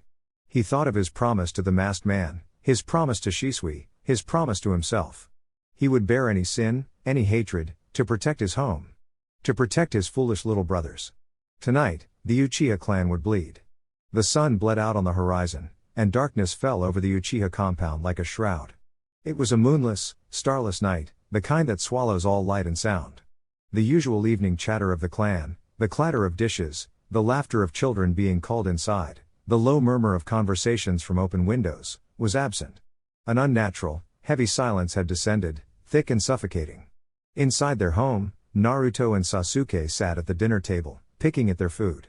Mikado moved around the kitchen with a forced, brittle cheerfulness that fooled no one.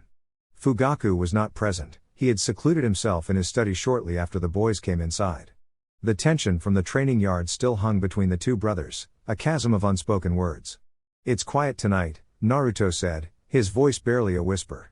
He could feel it in his gut, a cold, writhing knot of dread. The air itself felt wrong, charged with a malice that made the hairs on his arms stand up. Sasuke looked up from his rice bowl, his brow furrowed. The elders were meeting. They're probably planning something. He tried to sound dismissive, but his own senses were on edge. The silence was deeper than just a lack of conversation, it was a void. Suddenly, a faint, metallic scent drifted in through an open window. The smell of spilled blood. Mikado froze, a dish slipping from her fingers and clattering loudly on the wooden floor. Her head snapped toward the window, her face pale. In the same instant, the door to Fugaku's study slid open with a sharp crack. He stood there, already clad in his dark blue combat flak jacket, his Sharingan blazing to life in the dim light of the room. "Mikado," he said, his voice a low, urgent command. "Take the boys. Go to the hidden cellar. Now." "Fugaku, what is happening?" she whispered, her voice trembling. "Do it," he roared, a rare display of raw, unfiltered urgency. Outside, the massacre had begun. Itachi moved through the darkened streets like a vengeful spirit. He was not alone. The masked man was a vortex of spatial distortion, appearing and disappearing in silent, deadly flashes. His work centered on the military police headquarters where the bulk of the coup's forces were gathered. Itachi's path was more personal. He moved from house to house, a phantom carrying a blade that dripped moonlight and blood. He passed by the homes he had marked, the ones filled with the laughter of children and the gentle hum of civilian life, his heart a cold, heavy stone in his chest. His targets were the conspirators, the shinobi who had chosen ambition over peace. He saw their faces in their last moments. Surprise. Betrayal. The flash of their own Sharingan activating a second too late. He met their eyes with his own Mangekyo, a crimson abyss of sorrow and resolve. He did not grant them the mercy of a genjutsu. They would die knowing the truth of their failure.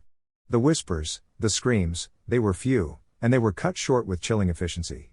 The night drank the sounds, leaving only the oppressive silence in their wake. Back in the main house, Mikado herded a terrified but silent Naruto and Sasuke toward a hidden panel in the floor beneath a tatami mat. As she pulled it open, revealing a dark, narrow staircase, the front door of their home slid open. Itachi stood there, silhouetted against the unnatural darkness of the compound. His Anbu armor was stained with streaks of crimson, and his katana was still in his hand, its pristine surface reflecting the dim lantern light of the hallway. He looked from his mother's horrified face to his two younger brothers, and for a fleeting, terrible moment, the mask of emotionless duty cracked. They saw the agony in his eyes. Fugaku stepped forward, placing himself between Itachi and the rest of the family. His own Sharingan spun, a mirror of his eldest son's. "Itachi," Fugaku said, his voice a strained, heartbroken whisper. "What have you done?" Itachi's gaze was a flat, dead thing. The agony the boys had seen moments before was gone, locked away behind a wall of ice. He looked at his father, the head of the Uchiha clan, and the man who had taught him to hold his first kunai, with the dispassionate air of a stranger. "The coup is over," Itachi said, his voice devoid of all warmth. It wasn't an explanation. It was a final report.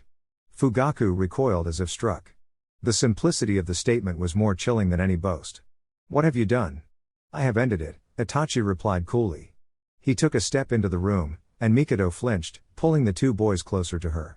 Naruto and Sasuke were frozen, their young minds unable to process the nightmare unfolding before them. This was their brother, the kind, patient, powerful older brother they idolized. But the person wearing his face was a monster. Tears streamed down Mikado's face. "Itachi. Your family. Your cousins." She pleaded, her voice a choked sob. "They made their choice," Itachi said, his voice cutting through her grief like glass. His cold gaze shifted from his parents and fell upon his two younger brothers. Naruto felt the intensity of that look like a physical blow, a pressure that stole the air from his lungs. Sasuke, however, took a small, trembling step forward. "Brother. Why?" Sasuke whispered, his voice cracking with disbelief and a desperate, childlike need for this all to be a terrible dream. Itachi didn't answer with words. He vanished. He reappeared directly in front of Sasuke, so fast that no one had time to react. He placed a hand on Sasuke's head, the same gesture of affection he had performed 1,000 times. But there was no affection in it now. Only a terrifying, cold finality. His Mangekyo Sharingan flared, and Sasuke's world dissolved into a crimson hell. He was subjected to a flash of Tsukiyomi, a torturous, high-speed replay of the night's events. He saw Itachi cut down their uncles, their cousins, the men he saw every day, over and over again in the span of a single second. The mental shrapnel tore through his mind, shredding his innocence forever. Sasuke's eyes rolled back in his head, and he collapsed, unconscious before he even hit the floor. Naruto cried out, a mixture of fear and rage, and lunged forward. Sasuke! Before he could take a second step, Itachi's gaze snapped to him. He didn't use Tsukiyomi on him, but the power in his eyes was enough to root Naruto to the spot. The contempt was gone, replaced by an unnerving, almost desperate intensity. Forget hatred, Itachi said, his voice a low command. Seek the truth. If you are ever to understand, you must become strong enough to see it. Fugaku finally broke from his shock, roaring with fury as he lunged, not to kill, but to subdue, to capture the son who had gone so completely mad. But he was too slow. Itachi was already turning, a blur of motion toward the door. Live, Itachi's voice echoed back to them, a single, stark command. He spared one last glance over his shoulder, a single tear of blood tracing a path down his cheek from his overused Mangekyo. All of you. Just. Live.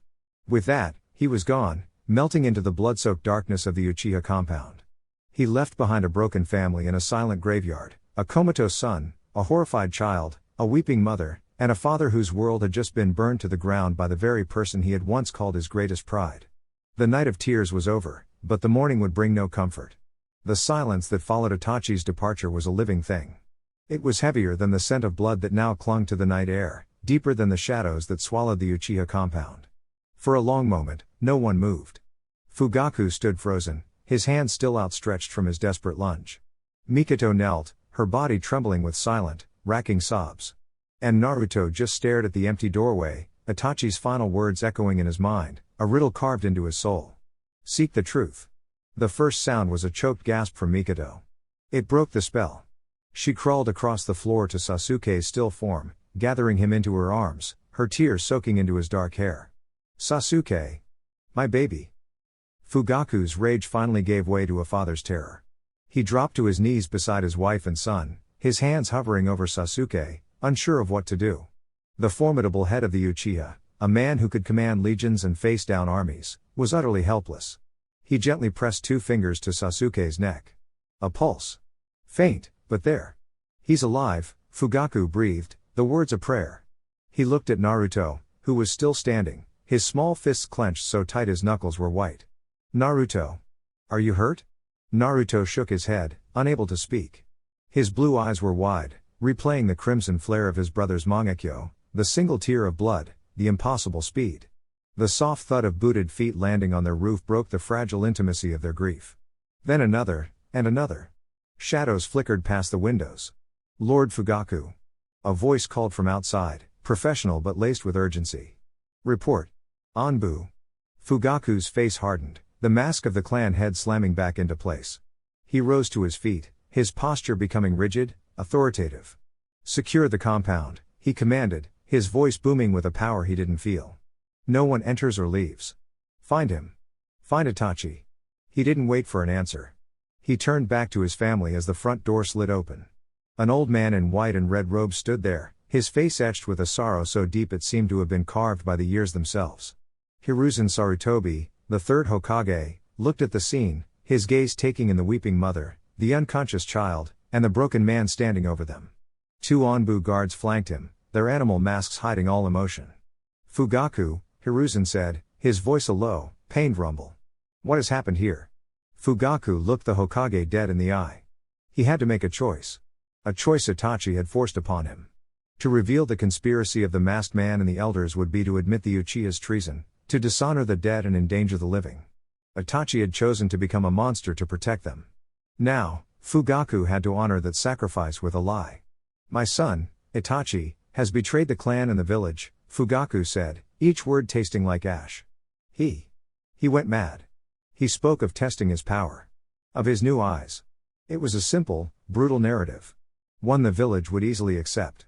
An Uchiha, driven mad by the curse of hatred. It was the story they had always whispered about them anyway.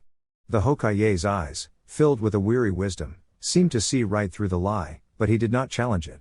He simply nodded, a profound sadness settling over him. I see. Medical corps are on their way for the boy.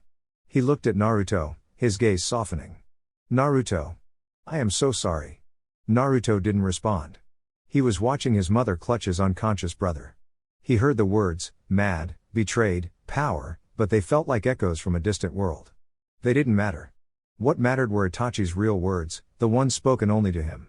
If you are ever to understand, you must become strong enough to see it. Medics arrived, a quiet, efficient team that gently lifted Sasuke onto a stretcher. Mikado refused to let go of his hand, following them out into the night. Fugaku placed a heavy hand on Naruto's shoulder. We're going to the hospital, he said, his voice rough. Stay with your mother. Naruto watched them go, watched his brother's still form disappear into the night. The Hokage and his guards remained. The old man sighed, a sound like rustling leaves. The Uchiha compound will be sealed until we can account for everyone, Hiruzen said gently. You and your family will be relocated for now. Naruto barely heard him. He looked down at his own hands, then up at the Uchiha crest on the wall, a simple red and white fan. A symbol of pride. A symbol that now felt like a tombstone.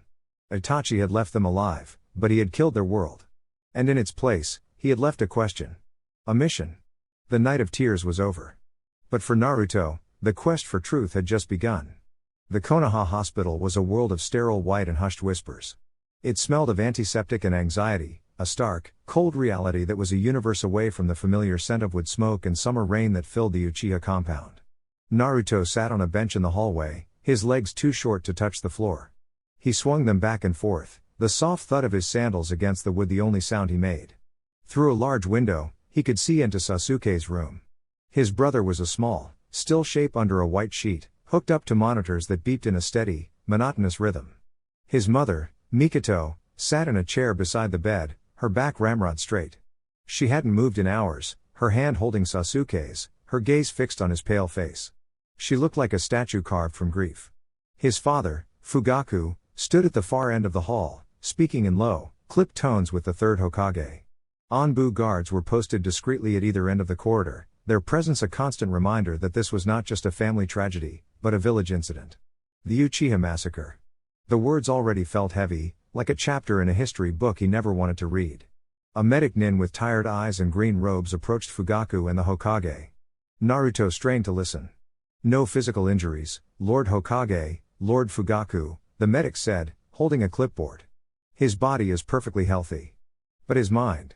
It's in a state of deep shock. It's as if he's experienced a lifetime of trauma in an instant. We've never seen anything quite like it. It's a miracle his mind didn't shatter completely. Fugaku's shoulders slumped, a barely perceptible motion. Will he wake up? We believe so. But we can't predict his mental state when he does. He will need care. The Hokage placed a comforting hand on Fugaku's shoulder. He will have the best care in Konoha, Fugaku. I promise you that. Fugaku nodded stiffly, dismissing the medic and the Hokage with a curt bow.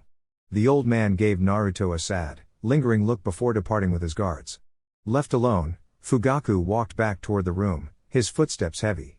He stopped and looked down at Naruto, his face a mask of exhaustion. You should try to sleep, Fugaku said. It wasn't a command, just a tired suggestion. Naruto looked up at the man who was now the sole pillar of their broken family. Father. What Itachi said to me. About the truth. What did he mean? A flicker of pain crossed Fugaku's face before it was replaced by stone. He knelt down, so his eyes were level with Naruto's. Listen to me, Naruto. Itachi is gone. The boy we knew, my son, your brother. He died tonight. What is left is a traitor and a madman.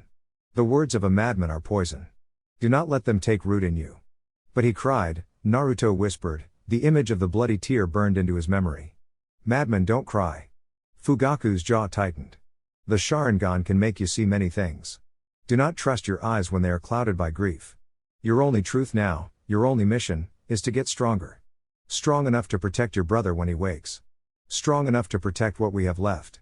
That is the only truth that matters.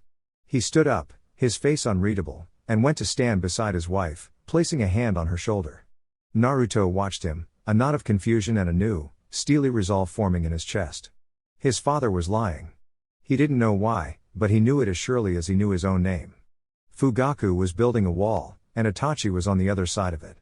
Become strong enough to see it. Itachi's words weren't the ramblings of a madman. They were a challenge. A soft gasp came from the room. A nurse hurried out, her expression urgent. Lord Fugaku, Lady Mikoto. He's stirring. They rushed inside, Naruto right at their heels. They crowded around the bed as Sasuke's eyelids fluttered. His head turned on the pillow, a low moan escaping his lips. Then, his eyes opened. They weren't the bright, confident eyes of the boy Naruto had trained with just yesterday. They were dark, vacant pools of black, reflecting the sterile hospital lights with a chilling emptiness. His gaze drifted around the room, over the monitors, the nurse, his mother's tear-streaked face, his father's grim visage. Finally, his eyes met Naruto's. For a moment, there was a flicker of recognition, a spark in the void. Then his lips parted, and he spoke his first word since the nightmare began, a single, hoarse whisper that was not a question, but a statement of absolute, soul-shattering loss. Brother. The single word hung in the sterile air of the hospital room, a fragile thread connecting two broken halves of a brotherhood. Sasuke? Mikoto breathed, her voice choked with a desperate hope. She reached out to touch his cheek, but Sasuke flinched violently, his eyes widening in a silent terror as if her touch was a phantom blade. He recoiled, pressing himself back against the headboard, his gaze locked on Naruto. Fugaku froze, his hand dropping from his wife's shoulder. He saw it, too. The emptiness. Sasuke was looking at Naruto, but he wasn't seeing him, not in the way he used to. It was the look of a drowning person clinging to the only piece of driftwood in a raging sea. Naruto took a small, hesitant step forward. Sasuke. It's me. He slowly raised his hand, not to touch, but just to show it was him. Sasuke's frantic breathing hitched. His gaze followed Naruto's hand, then traveled back up to his face. The terror in his eyes subsided, replaced by a profound, hollow confusion. He seemed to recognize Naruto, and only Naruto. A medicnin entered, her expression shifting from relief to professional concern as she took in the scene. She gently guided Mikoto and Fugaku back. Please, give him space. The mind is a delicate thing. She performed a series of simple diagnostic tests, shining a light in Sasuke's eyes, asking him his name, his age. Sasuke didn't respond to any of it. He remained a silent statue, his entire world seemingly narrowed to the blonde-haired boy standing at the foot of his bed. Days bled into a week. Sasuke remained in the hospital, a silent, ghost-like presence. He ate when food was put in front of him, slept when the lights were turned out, but he never spoke another word. He would only allow two people to get close to him without flinching, his mother, whose gentle persistence eventually broke through his shell, and Naruto, who became his shadow, his anchor. Finally, the day came when he was discharged. But they couldn't go home. The Uchiha compound was still a sealed-off crime scene, a ghost town haunted by their own memories. An Anbu operative, silent and masked, escorted them to a new apartment, a bland, impersonal set of rooms in the central part of the village. It had clean walls, functional furniture, and no history. It felt like a prison. Mikoto tried her best, unpacking their few belongings, cooking familiar meals whose scents only seemed to highlight the emptiness of the new kitchen. Fugaku was rarely there, consumed by meetings with the Hokage and the council, dealing with the political fallout and the grim logistics of burying a clan. That first night, the silence of the apartment was more deafening than the screams of the massacre. Naruto found Sasuke sitting on the edge of his new bed, staring blankly at the plain wall opposite him. The vibrant, competitive energy that had once radiated from his brother was gone, replaced by a void. Naruto walked over and sat down beside him. He didn't speak. There were no words for this. He just sat, their shoulders almost touching, a silent presence in the dark. He thought of his father's command to get stronger, to protect what was left. He thought of Itachi's challenge to seek the truth. They were two sides of the same coin. After a long time, Sasuke stirred. He slowly, deliberately, leaned over until his head rested on Naruto's shoulder. The weight was slight, but it felt immense, a burden of trust and a plea for safety that Naruto had no choice but to accept. Naruto looked out the window at the lights of the village that now seemed so alien to him. He was no longer just Naruto Uchiha, academy student, rival, and brother. He was a keeper of secrets, a seeker of truth, and the sole guardian of a shattered mind. He wrapped a hesitant arm around his brother's shoulders, a silent promise echoing in his heart. I'm here. I'll get strong enough. For both of us. Weeks turned into a month. Life in the sterile apartment settled into a new, grim rhythm. Mikito became the silent heart of their fractured home, her grief channeled into meticulous cleaning and the preparation of meals that were often eaten in silence. Fugaku was a phantom, leaving before dawn and returning late at night, his face etched with the strain of navigating the political minefield left in the massacre's wake. He was not just a grieving father, but the warden of a dying clan, responsible for the handful of women and children Itachi had spared, now scattered in protected housing across the village. The bond between Naruto and Sasuke solidified into something unbreakable and unspoken. Sasuke remained a ghost, his silence a heavy blanket over their home. He followed Naruto from room to room, a dark, quiet shadow. He didn't play. He didn't train. He just watched, his empty eyes tracking Naruto's every move as if to confirm he was still there. Naruto, in turn, became his brother's keeper. He made sure Sasuke ate, helped him get dressed, and sat with him in the dark when the nightmares came, which was every single night. But when Sasuke was asleep, Naruto would slip away. Driven by a desperate, burning need, he trained. In the small, enclosed balcony of their apartment, or in secluded corners of public training grounds, he pushed himself relentlessly. He used the shadow clone jutsu Itachi had taught him, sending clones to the library to read while he perfected his shuriken jutsu, his taijutsu, and his still sputtering fireball. Every bead of sweat, every exhausted muscle, was a step towards the two truths he now lived by, his father's command to protect, and Itachi's challenge to understand. The decision came one evening, delivered by Fugaku with the force of an order. "You will both return to the academy tomorrow," he announced, standing in the doorway, his uniform smelling of the city and exhaustion. Mikito looked up from the table she was setting, her eyes wide with protest. "Fugaku, they're not ready. Sasuke is."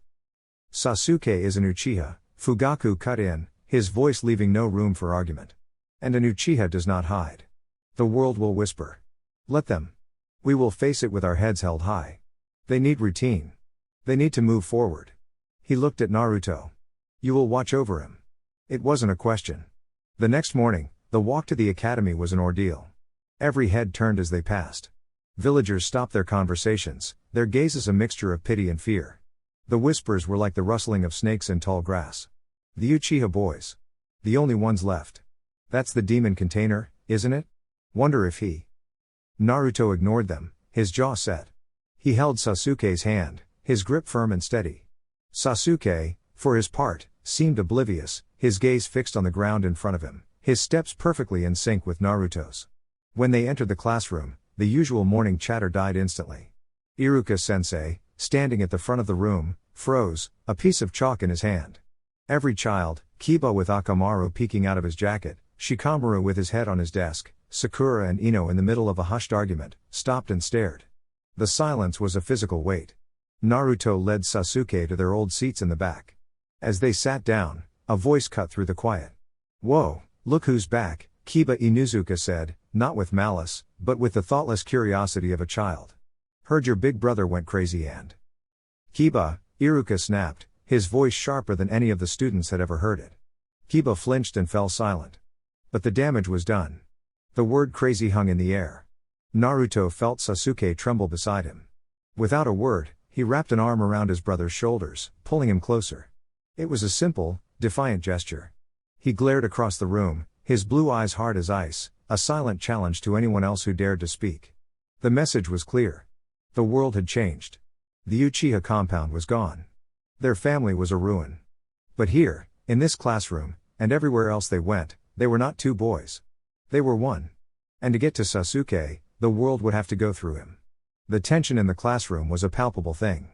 Naruto's icy glare held Kiba pinned in his seat, and the other students seemed to shrink into their chairs, suddenly aware that the tragedy they had only heard whispers about was now sitting in the back of their room, radiating a cold, quiet grief. Iruka-sensei cleared his throat, the sound unnaturally loud in the silence. "That's enough, Kiba. Let that be a lesson to everyone on thinking before you speak." His eyes, filled with a deep, weary sadness, swept over the class before landing on the two brothers. "Welcome back, Naruto, Sasuke. We're glad to have you here." He turned back to the blackboard, his movements a little too deliberate, and tried to resume the lesson on the history of the hidden leaf. But the atmosphere was shattered. The words about the will of fire and the unity of the village felt hollow, almost cruel, in the face of the two boys who had lost everything. Later, During practical exercises in the art, the distance between them and their peers became a physical chasm.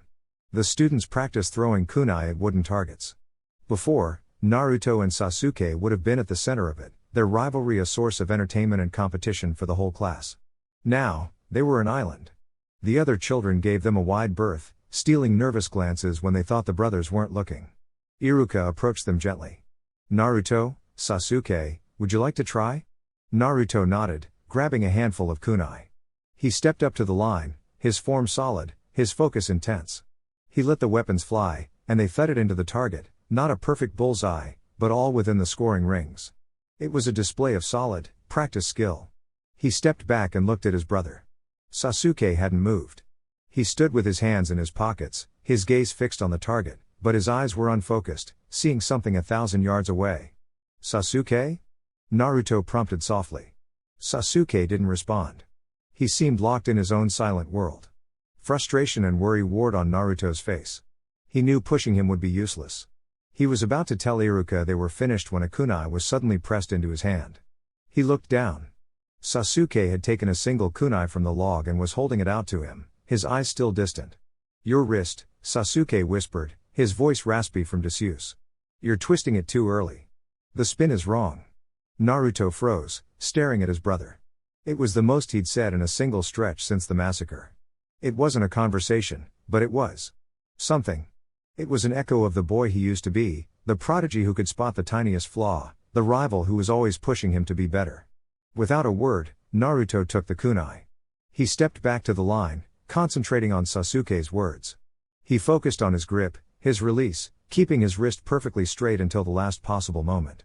He threw. Shink. The kunai flew in a perfect, stable arc and buried itself dead center in the target's bullseye, quivering from the force of the impact. A collective gasp went through the students who had been watching. Even Iruka's eyes widened in surprise. Naruto stared at his hand, then at the target, then back at his brother. Sasuke's expression hadn't changed. The emptiness was still there. But for the briefest of moments, as his gaze met Naruto's, a flicker of something ancient and familiar passed between them, the spark of their rivalry, the bond forged in 1,000 training sessions. It was a tiny crack in the wall of silence, a sign that somewhere, deep inside the haunted shell, his brother was still there. Naruto gave a small, almost imperceptible nod. He didn't need words. He understood. This was how they would move forward. Not with talk, but with action. With every perfect throw, every mastered jutsu, every step they took towards the strength they would need to face the future. This was their new language. The Hokage's office was a place of quiet, suffocating history. The walls were lined with books and scrolls, and the air was thick with the scent of old paper and pipe tobacco. Behind the large wooden desk, Hiruzen Sarutobi, the third Hokage, looked every bit his age. The lines on his face were deeper than they had been a month ago, the weight of a slaughtered clan resting heavily on his shoulders. His visitor stood before him, a stark pillar of black and red. Fugaku Uchiha's presence filled the room, his Uchiha police force uniform immaculate, his posture ramrod straight. The meeting had been a formality, a report on the settlement of the Uchiha women and children into their new homes, but the tension between the two men was a familiar ghost. "The process is complete, Lord Hokage," Fugaku said, his voice a low, formal baritone. "The survivors are secure." "I see," Hiruzen said, setting down his pipe. "And your family?" "We are managing." The curt reply was a wall, and Hiruzen knew better than to try and scale it. He had offered grief counselors, support, anything the village could provide. Fugaku had refused it all. The Uchiha would handle their own. "Is there anything else, Fugaku?" Hiruzen asked, his tone gentle but weary. "Yes." Fugaku's dark eyes met the Hokage's, and for the first time in the meeting, they held a flicker of something other than grim duty. "I have a request. It concerns my son, Naruto." Hiruzen raised a curious eyebrow. "Go on." "As you know, Naruto carries the blood of the Uzumaki clan through his mother, Kushina," Fugaku began, his words measured and precise. "It is a lineage known for its vitality, its immense chakra, and its unprecedented affinity for Fuinjutsu." The Hokage's expression remained neutral, but his mind was racing. He knew where this was going. "There is no one in this village, perhaps in the entire world, with more knowledge of the sealing arts than yourself, Lord Third," Fugaku continued. "I am requesting that you take him on as a student. I want you to teach him." The request was audacious. The head of the Uchiha, a clan famous for its insularity and pride, asking the Hokage to personally train his adopted son in an art that was not their own. It was unheard of. And why would you want this? Hiruzen asked, his voice carefully level. The boy has the Sharingan. The Uchiha's arts are more than enough to make any shinobi powerful. Powerful, yes. But Naruto's potential is unique, Fugaku stated, his conviction unwavering. He is not just an Uchiha. He is the son of Minato Namikaze. And I want him to be ready. Ready for what? Fugaku's gaze was as sharp as a shard of obsidian. To learn the Flying Thunder God technique. The name of the fourth Hokage's legendary jutsu hung in the air between them, a powerful evocation of a time before grief and suspicion had poisoned the village. That technique requires a mastery of Fuinjutsu that few can ever hope to achieve, Hiruzen countered, testing him. It is a noble goal, but an incredibly ambitious one. It is, Fugaku conceded. But it is a legacy that should not be allowed to die. The village lost its yellow flash once. To allow his greatest contribution to fade from history would be a disservice to his memory. Naruto is the only one who can carry that torch. He has the blood, the chakra, and now, with the Sharingan, the perception to master it. Fugaku leaned forward slightly, his voice dropping. And as the boy's guardian, and the Jinchuriki of the Nine Tails, I believe it is imperative that he understands the nature of seals on the deepest possible level. For his own control. For the village's safety. It was the final, undeniable point. Hiruzen looked at the Uchiha captain, seeing past the pride and the grief to the calculating, brilliant strategist beneath. Fugaku was not just thinking of his son, or even his clan. He was thinking of the future, of a weapon for Konoha, of a way to control the demon that slumbered in his home. He was thinking like a Hokage. A slow, sad smile touched Hiruzen's lips. Minato would be proud of the father you have become to his son, Fugaku. He picked up his pipe again, a sign that the formal part of their discussion was over. Send the boy to me. We will begin next week. That night, Naruto couldn't sleep. The news of his impending apprenticeship with the Hokage buzzed under his skin, a nervous, exciting energy that refused to let him rest. He lay in his bed, staring at the ceiling, the faint moonlight painting silver stripes across the room. Sasuke's soft, even breathing from the adjacent bed was a comforting rhythm in the quiet. He needed to talk to someone who understood power. Someone who understood seals from the inside out. Closing his eyes, Naruto focused his chakra inward, not with the frantic energy of a jutsu, but with a calm, deliberate pull. The familiar sensation of falling washed over him, and the sterile white of his bedroom dissolved into the damp, echoing stone of his mindscape. The water sloshed around his ankles, the air thick with the smell of rust and something ancient, like ozone after a lightning strike. Ahead, the colossal gates of the seal loomed, and behind them, a mountain of orange fur shifted. A single, slitted red eye, larger than Naruto's entire body, cracked open. What do you want, boy? The Kyūbi's voice was a low rumble that vibrated in Naruto's bones. Come to complain about your pitiful existence some more? No, Naruto said, his voice not echoing in the vast space. He walked closer, unafraid. Father spoke to the Hokage. The old man is going to teach me Fuinjutsu. The great eye blinked slowly. A deep, guttural chuckle escaped the fox's throat, the sound of grinding stones. Seals. How fitting. The cage keeper wishes to learn the art of building cages. Perhaps you'll add a few more locks to my door while you're at it. It's so I can get strong enough to understand my parents' legacy, Naruto shot back, his fists clenching. And to control my own power. Power, the Kyūbi mused, a fanged grin spreading across its massive face. Speaking of power, I must admit, I misjudged your brother. Itachi. Naruto froze. To wipe out so many of those arrogant, red-eyed fools in a single night.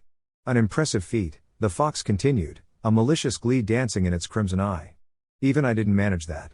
I knew there was something I liked about that boy. A switch flipped inside Naruto. It wasn't just anger, it was a cold, protective fury. He and Sasuke knew things. They remembered the hushed, frantic arguments between their father and the clan elders.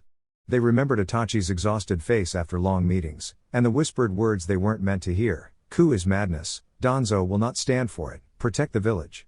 They didn't have the whole picture, but they knew Itachi wasn't just a monster. Shut up, Naruto said, his voice dangerously quiet. You don't know anything about him. The Kyūbi's grin widened.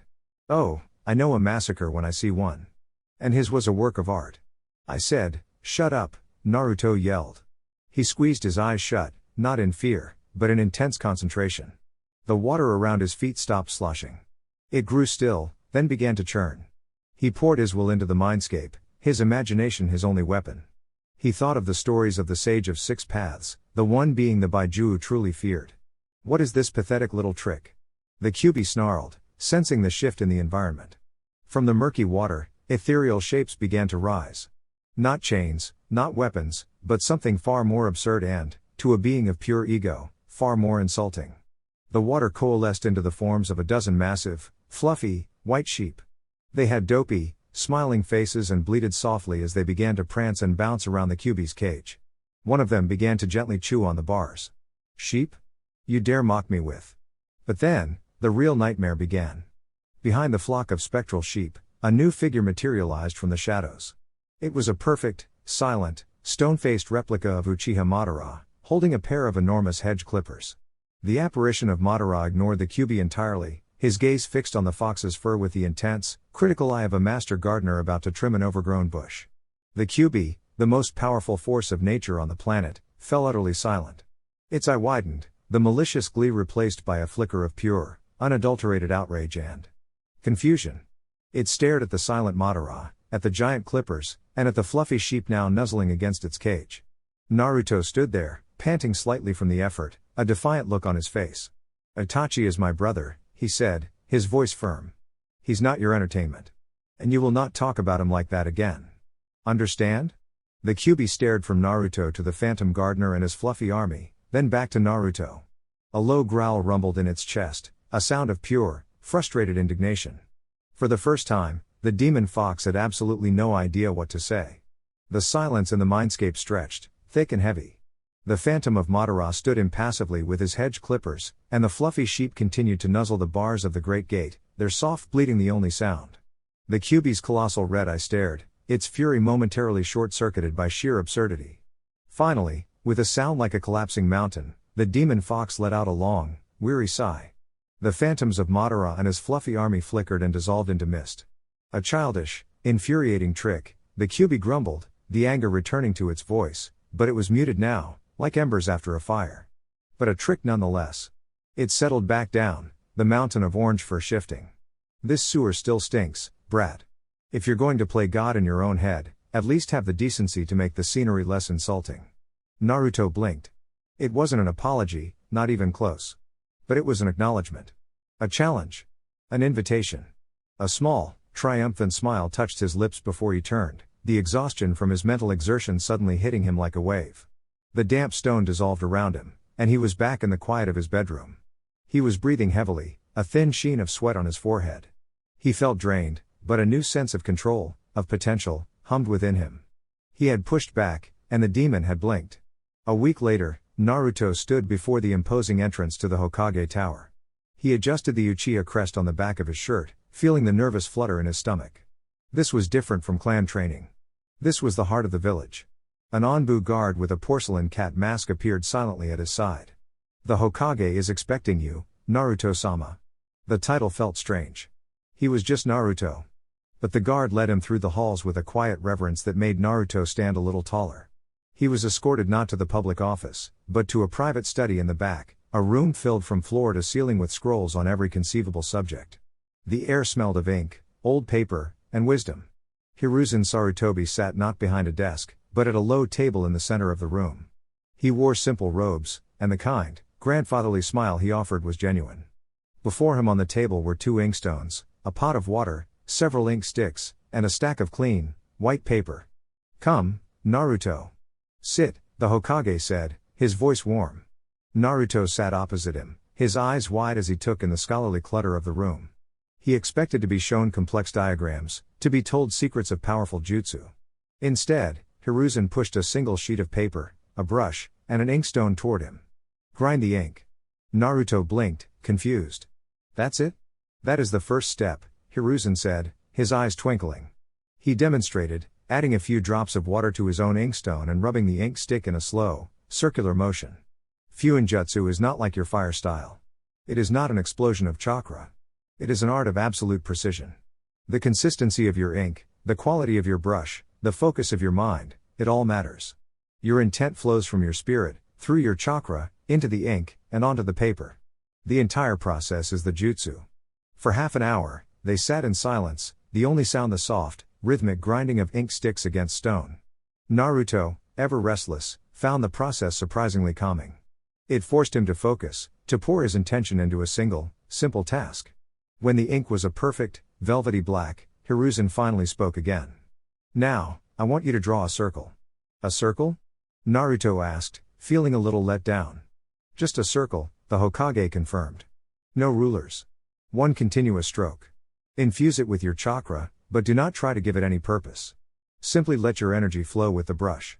Naruto dipped his brush, took a deep breath, and drew. His circle was wobbly, the ink thicker in some places than others. It was clumsy, imperfect. He looked at it with a frown. Hiruzen, however, simply smiled.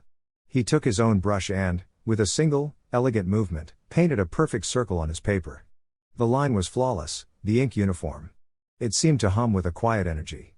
"A seal is a sentence, Naruto," the Hokage said softly, tapping a finger on his perfect circle. "The symbols are the words. Before you can write a story, you must learn the alphabet. And before that, you must understand what a word even is." He looked at Naruto, his old eyes filled with a profound seriousness. "This circle is the most basic concept in Fuinjutsu. A container. It creates a boundary. An inside, and an outside. It is the beginning of everything." Hiruzen's gaze seemed to pierce right through him. "The seal on your stomach, the one your father created, is the most complex and beautiful story ever written. Our goal here is not to teach you how to write something like that. Not yet." He leaned forward, his voice dropping to a near whisper. "Our goal is to teach you how to read." A year passed. It was a year of quiet, relentless dedication.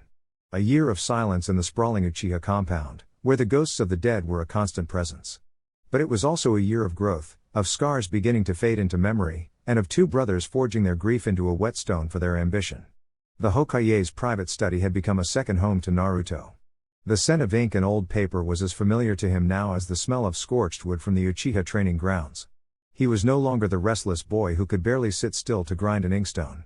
Now 12 years old, he knelt before a low table, his posture focused, his movements deliberate.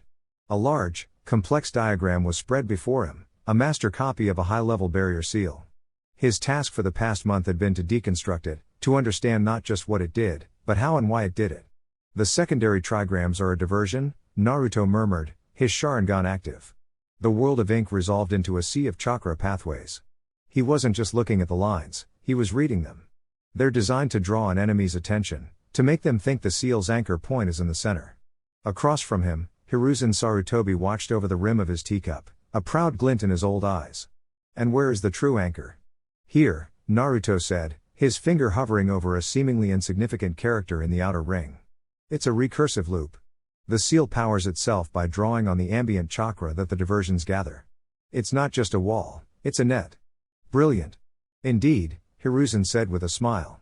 "Your mother had a similar insight when I first showed her that array. You have her mind for these things, Naruto. An intuitive grasp of the flow." The praise warmed Naruto, but it was the mention of his mother that resonated. Through these lessons, he felt like he was getting to know the parents he'd never met. He was learning the language they spoke. Later that day, he met Sasuke at their private training ground. The air crackled with a different kind of energy here. If the Hokage's study was about quiet understanding, this place was about explosive power. Sasuke stood at the far end of the field, his own Sharingan spinning. He had grown taller, his features sharpening, losing their childish roundness and hinting at the man he would become. "Ready?" Sasuke called out, his voice calm and confident. "Always." Naruto grinned, falling into a ready stance. There was no countdown. Sasuke blurred into motion, weaving through hand signs. Fire style, Phoenix Flower Jutsu. A volley of small, intensely hot fireballs shot through the air, not in a straight line, but in erratic, unpredictable arcs. It was a test of perception and reaction. A year ago, Naruto would have had to dodge frantically. Now, he didn't move. With his Sharingan, he tracked the trajectory of every single fireball. His hands moved, not forming a jutsu, but plucking 3 kunai from his pouch. With 3 flicks of his wrist, he threw them. The first kunai deflected 2 fireballs. The second deflected 3 more. The third, perfectly aimed, struck the final 2 fireballs in mid-air, causing them to detonate harmlessly. Before the smoke even cleared, Sasuke was on him, his movements a fluid dance of kicks and punches. The Uchiha's interceptor fist style. Naruto met him blow for blow, their limbs a blur of motion. Their Sharingan eyes were locked, predicting and countering, a silent, high-speed conversation of feints and strikes. It wasn't a spar between two academy students, it was a duel between two prodigies. They broke apart, panting, a matching grin on both their faces. "Your taijutsu is still sloppy," Sasuke commented, though there was no malice in it. "And you still rely too much on the fancy clan style," Naruto retorted cheerfully. They had pushed each other every single day for a year, their rivalry a constant, driving force. But it was no longer about who was better. It was about making the other stronger. As the sun began to set, they sat on the Engawa of their house, the silence of the compound a familiar blanket. "The graduation exams are next month," Sasuke said, looking out at the empty street. "Yeah," Naruto replied, his voice quiet. "We'll pass," Sasuke stated. It wasn't a question. "We'll be placed on a team. We'll become Jonin, then Chunin." Naruto knew where this was going. It was the conversation they always had, the foundation of their entire existence. "And we'll get strong enough," Naruto finished, his blue eyes hardening with resolve. "Strong enough to find him. Strong enough to get answers." Sasuke nodded, his dark eyes fixed on the horizon, as if he could see the future waiting for them there. Their goal had not changed. They would find Itachi. They would understand the truth of that night. And they would bring their brother home. The time for being children was officially over. The morning of the graduation exam was still and cool. A thin layer of mist clung to the streets of the Uchiha compound, muffling the sound of Naruto and Sasuke's footsteps as they walked toward the academy. They moved in a comfortable, practiced silence, their matching Uchiha crests stark against the dark blue of their shirts. The academy itself was a stark contrast to their quiet home. It buzzed with nervous energy, a chaotic symphony of excited chatter and anxious muttering. As the two brothers entered the classroom, a hush fell over their classmates. Whispers followed them like their own shadows. "It's the Uchiha. Think they'll even break a sweat? Scary." They ignored it, taking their usual seats in the back. They had long since grown accustomed to the mixture of awe and fear their name inspired. The written exam was, as expected, trivial. Naruto finished in 20 minutes, his knowledge of history and theory solidified by a year of private tutelage under the Hokage. Sasuke finished 30 seconds later. They spent the rest of the time meditating, conserving their energy. The taijutsu portion was held in the academy's sparring yard. One by one, students were called to face an instructor. Shino Aburame won with quiet, unnerving efficiency. Sakura Haruno, a girl with bright pink hair and a crush on Sasuke, won her match with a single, well-placed punch that showed surprising strength. When Sasuke was called, his match was over in 10 seconds. He flowed around his instructor's attacks, his Sharingan tracking every movement, and ended it with a simple, disabling strike to the man's shoulder. It was flawless. Naruto's match was different. His opponent was Kiba Inuzuka. "All right, Uchiha." Kiba grinned, cracking his knuckles. "Let's see if all those rumors are true." The match began, and Kiba was a whirlwind of claws and fangs. Naruto, however, was a rock in the storm. He didn't use the Uchiha's elegant interceptor fist. He used a simpler, more brutal style, blocking and parrying with solid, jarring movements. He let Kiba wear himself out, his Sharingan calculating the boy's stamina with every frantic attack. After a minute, seeing an opening, Naruto stepped inside Kiba's guard and swept his legs out from under him, ending the match. "Not bad," Kiba grunted from the ground, a new respect in his eyes. The final test was ninjutsu. Iruka-sensei stood at the front, a warm but serious expression on his face. "The final test," he announced, "is the clone jutsu. To pass, you must create 3 viable clones." One by one, students were called into an adjacent room. Sasuke was one of the first, returning less than a minute later with a new, gleaming forehead protector in his hand. Later, Kiba was called. He emerged a few minutes later, his face thunderous, his fists clenched. He slumped into his seat without a headband. He had failed. Finally, Iruka called, "Uchiha Naruto." Naruto walked into the testing room. Iruka and another instructor, a man with white hair named Mizuki, sat at a table. "All right, Naruto," Iruka said with an encouraging smile. 3 clones, please." Naruto nodded, bringing his hands together in the ram seal. He focused, trying to leash his massive chakra reserves and portion out a tiny sliver. It was like trying to fill a thimble from a waterfall. He pushed the chakra out. Poof! A single, pathetic clone sputtered into existence. It was pale, hunched over, and looked as if it had the flu. It wobbled for a second before dissolving into a puff of smoke. Mizuki smirked, picking up his pen. Well, that's a clear. Hold on, Mizuki, Iruka interrupted, holding up a hand. He looked at Naruto with understanding. I know that your chakra control with this particular jutsu is difficult. The Hokage has informed me of your unique situation. The point of this exam is to prove you can perform a viable ninjutsu. Do you have another you can demonstrate? Naruto's nervous frown was replaced by a wide, confident grin. I've got just the thing. He brought his fingers together in a cross seal. Shadow clone jutsu. The room erupted in a dozen plumes of smoke. When it cleared, Naruto stood calmly in the center, surrounded by 12 perfect, solid replicas of himself. They weren't flickering illusions, they were tangible clones, each one grinning with the same confidence as the original. One leaned against the wall, another sat on the desk, and a third gave a mock salute to the stunned instructors. Iruka's jaw was on the floor. Mizuki's pen had snapped in his hand. I see, Iruka stammered, before breaking into a wide, proud smile. Congratulations, Naruto. Top marks.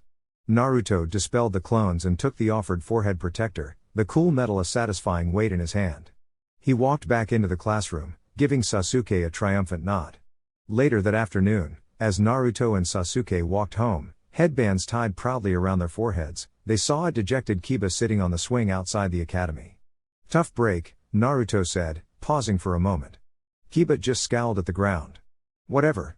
It's not fair. Sasuke nudged Naruto. Come on. Father's waiting. They left their classmate to his brooding. As they disappeared down the street, a figure emerged from the shadows of the academy building, approaching the boy on the swing. Kiba, Mizuki said with a sympathetic smile. Iruka-sensei can be a bit harsh. But you know. There is another way. A secret test, for students with real potential. That night, a strange disquiet settled over the Uchiha compound. Naruto was practicing chakra control in his room, trying to make a leaf float between his hands, when a flicker of motion outside his window caught his eye. An Anbu operative, moving with silent urgency, was leaping across the rooftops toward the Hokage tower. Then another. And another. Something was wrong. Naruto's senses, honed by years of training and heightened by the Kyūbi's presence, screamed at him. He looked over at the empty bed across the room. Sasuke was at the main house, going over clan techniques with their father. He was alone. Without a second thought, he created a single shadow clone and had it continue the exercise, a perfect decoy. He slipped out his window, landing silently on a rooftop. The Anbu were moving with purpose, but their path seemed to be a wide patrol sweep. Naruto paused, closing his eyes and focusing inward, tapping into the vast, wild senses of the Kyūbi. He ignored the Anbu's movements and searched for the source of the disturbance itself. He found it almost instantly, a sharp spike of fear, the bitter taste of betrayal, and a surge of killing intent, all coming from the forest just beyond the village walls. He had his direction. Moving with a speed that would have surprised his instructors, he took the most direct route. He arrived to a scene of chaos. In a clearing, Iruka-sensei was bleeding heavily from a wound in his back, a giant shuriken lying nearby. Kiba was on the ground, bruised and terrified, clutching the massive scroll of seals. Towering over them was Mizuki, his face twisted into a mask of rage and madness. You're both fools. Mizuki snarled. That scroll is my ticket to power. And that demon brat Kiba was the perfect patsy. Kiba is a loyal shinobi of Konoha, Iruka shouted, struggling to his feet to shield the boy. He's a failure who tried to steal a sacred scroll, Mizuki laughed, pulling a kunai. No one will miss him. Naruto didn't wait. He moved. You're wrong, a voice called out, cold and clear from the treetops. Mizuki, Iruka, and Kiba all looked up. Naruto stood on a thick branch, his arms crossed, his Sharingan blazing in the moonlight. I'd miss him, Naruto said. And so would the Hokage. Mizuki's eyes widened in shock, then narrowed in fury. The other Uchiha brat. It doesn't matter. I'll kill you all and take the scroll. He lunged toward Iruka, but before he could take 2 steps, the clearing was filled with smoke. When it cleared, Mizuki was surrounded. 100 Naruto stood in a silent, menacing circle, each one with glowing red eyes. You're going to have to get through us first, the clones said in perfect, chilling unison. Mizuki screamed in terror and was overwhelmed in seconds. An hour later, Naruto stood in the Hokage's office. The scroll of seals was safely back on its stand. A medic had seen to Iruka's injuries, and a shame-faced Kiba stood beside him, unable to meet anyone's eyes. Hiruzen Sarutobi looked at Naruto from behind his desk, his expression a mixture of pride and exasperation. Your actions tonight were unorthodox, Naruto, the Hokage said, though the twinkle in his eye betrayed his stern tone. But you demonstrated exceptional judgment, skill, and loyalty. You successfully protected a comrade and retrieved a high-value village asset from a traitor. He made a note on a piece of paper. For the purposes of your official record, this will be logged as your first completed mission. A rank. Congratulations. Naruto's eyes widened. An A-rank mission, before he was even on a team. He couldn't help the grin that spread across his face. Thank you, Lord Hokage. Now, go home and get some rest, Hiruzen said, his voice softening. Team assignments are tomorrow, and I suspect your Jonin-sensei will not be pleased if you're late. Naruto bowed and left the office, a new sense of accomplishment settling over him. He was a real shinobi now. As the door clicked shut behind him, the mood in the office grew heavy. Hiruzen sighed, lighting his pipe. A second later, a figure in a cat-faced mask and the gray uniform of the Anbu dropped silently from the ceiling, kneeling before the desk. Nico, Hiruzen said, his voice now devoid of its grandfatherly warmth, replaced by the hardened tone of a leader. Report. The Anbu operative's voice was female, and sharp with urgency. Bad news from the border units, Hokage-sama. The Konoha council chamber was a place of oppressive silence. The room was circular, with the Hokage's seat at the head and the leaders of the great clans, the civilian council, and the village elders arranged in a tiered semicircle. It was a room where words carried the weight of life and death. The third Hokage, Hiruzen Sarutobi, sat quietly, his pipe smoke curling toward the ceiling. Fugaku Uchiha was a stoic presence, his face unreadable. Beside him sat the other clan heads, Shikaku Nara, a man whose lazy posture belied a terrifying intellect, Inoiki Yamanaka, Choza Akimichi, and Hiyashi Hyuga, whose stern expression was a permanent fixture. Before Hiruzen could even begin the meeting, a sharp, angry voice cut through the silence. Hokage-sama. Sume Inuzuka, the fierce matriarch of the Inuzuka clan, was on her feet, her canines bared in a snarl. Her Ninken partner, Kuromaru, growled softly at her side. An explanation is required. How is it that a Chunin instructor, a man entrusted with the future of this village, was allowed to become a traitor and deceive my son into committing a capital crime? The room tensed. Danzo Shimura, a man perpetually wrapped in bandages and shadows, watched with a single, calculating eye. Hiruzen raised a hand, his expression calm. Sume, please. Your anger is justified. The situation with Mizuki was a grave failure of our internal security, and it is being dealt with. As for your son, he is not in any trouble. Sume's eyes narrowed. He failed his exam. He was humiliated. On the contrary, Hiruzen said, his voice carrying an official weight. After Mizuki's interrogation, it was discovered that he placed your son under a subtle genjutsu during the ninjutsu portion of the exam, causing him to fail. The illusion has been noted in the record, and Kiba's exam results have been overturned. He is, officially, a Genin of the Hidden Leaf. A wave of relief washed over Tsume's face, though her anger still simmered. She sat down, muttering under her breath. Hiruzen then turned his gaze directly to Fugaku. The room grew quiet again, the clan heads curious about this direct address. Iviki's report was quite illuminating, Fugaku, the Hokage said. It seems Mizuki's original target was not Kiba Inuzuka. His initial plan was to deceive your son, Naruto. Fugaku's stony expression didn't change, but his chakra flared for a brief, dangerous moment. And why did he change this plan? Fugaku asked, his voice a low rumble.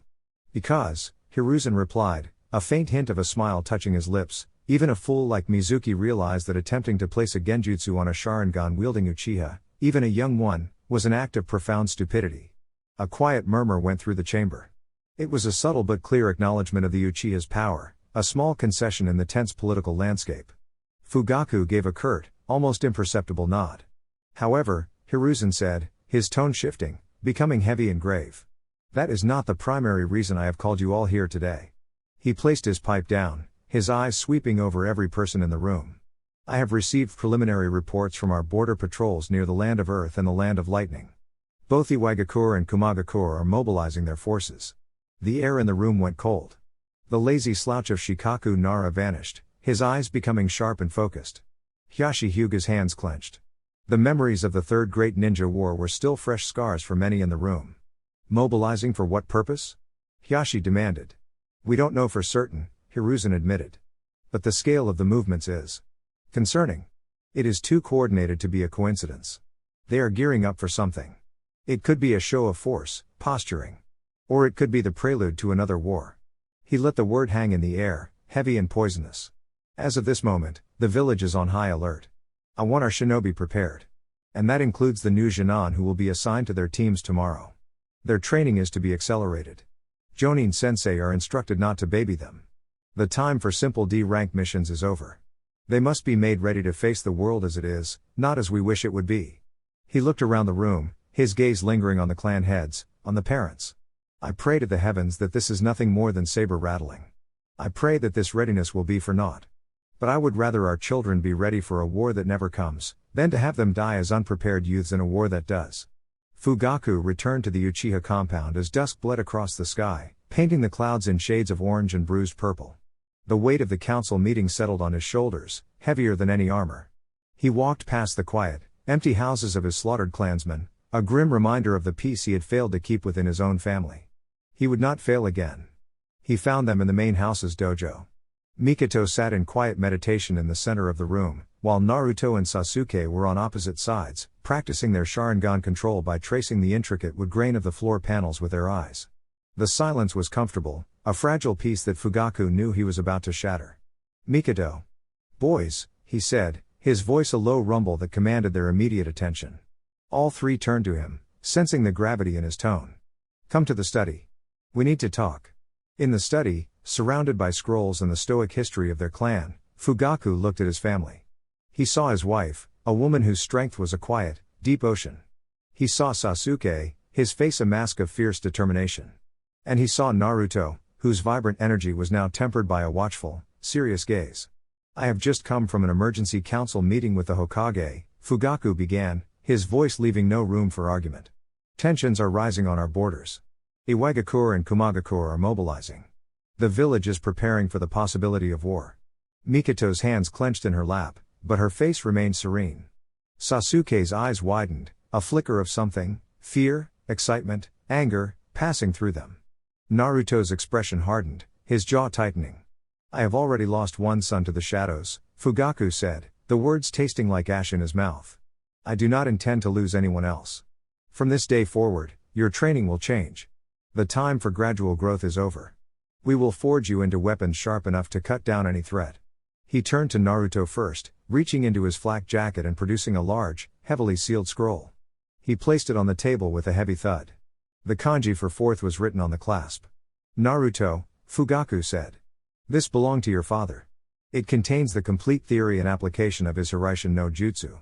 Naruto stared at the scroll, his breath catching in his throat. The Flying Thunder God. The jutsu that made Minato Namikaze a legend feared across the nations. Your training with Lord Hokage in Fuinjutsu was not just to connect you with your Uzumaki heritage, Fugaku explained. It was to prepare you for this. To give you the foundation to understand the most complex space-time ninjutsu ever created. He met Naruto's wide blue eyes. Normally, learning such a technique would be nearly impossible for anyone.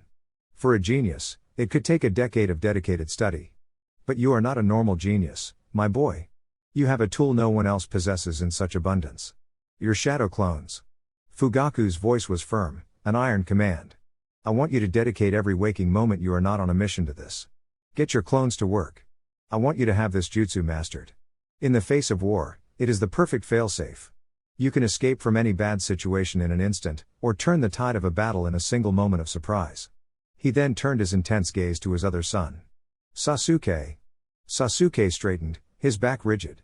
It is time your mother shows you why, in her prime, she was the only kunoichi in this village whose blade was whispered in the same breath as Kushina Uzumaki's Red Death. Sasuke's eyes shot to his mother, whose serene expression was now tinged with a dangerous glint. You will begin learning kenjutsu with her, Fugaku commanded. You will master her art of the flaming sword. You will use your clones as well. Half of them will learn the way of the blade with your mother. The other half will come with me. A fierce, almost predatory smile touched Fugaku's lips. And I will fill your Sharingan eyes with so many jutsu, of every element, that no shinobi who faces you will ever know what is coming next. Alright guys, that's it for the video. If you enjoyed it, please feel free to leave a like and subscribe. As always, the rest of the story is already out over on Patreon, link to that will be in the description. Anyways, until next time, peace.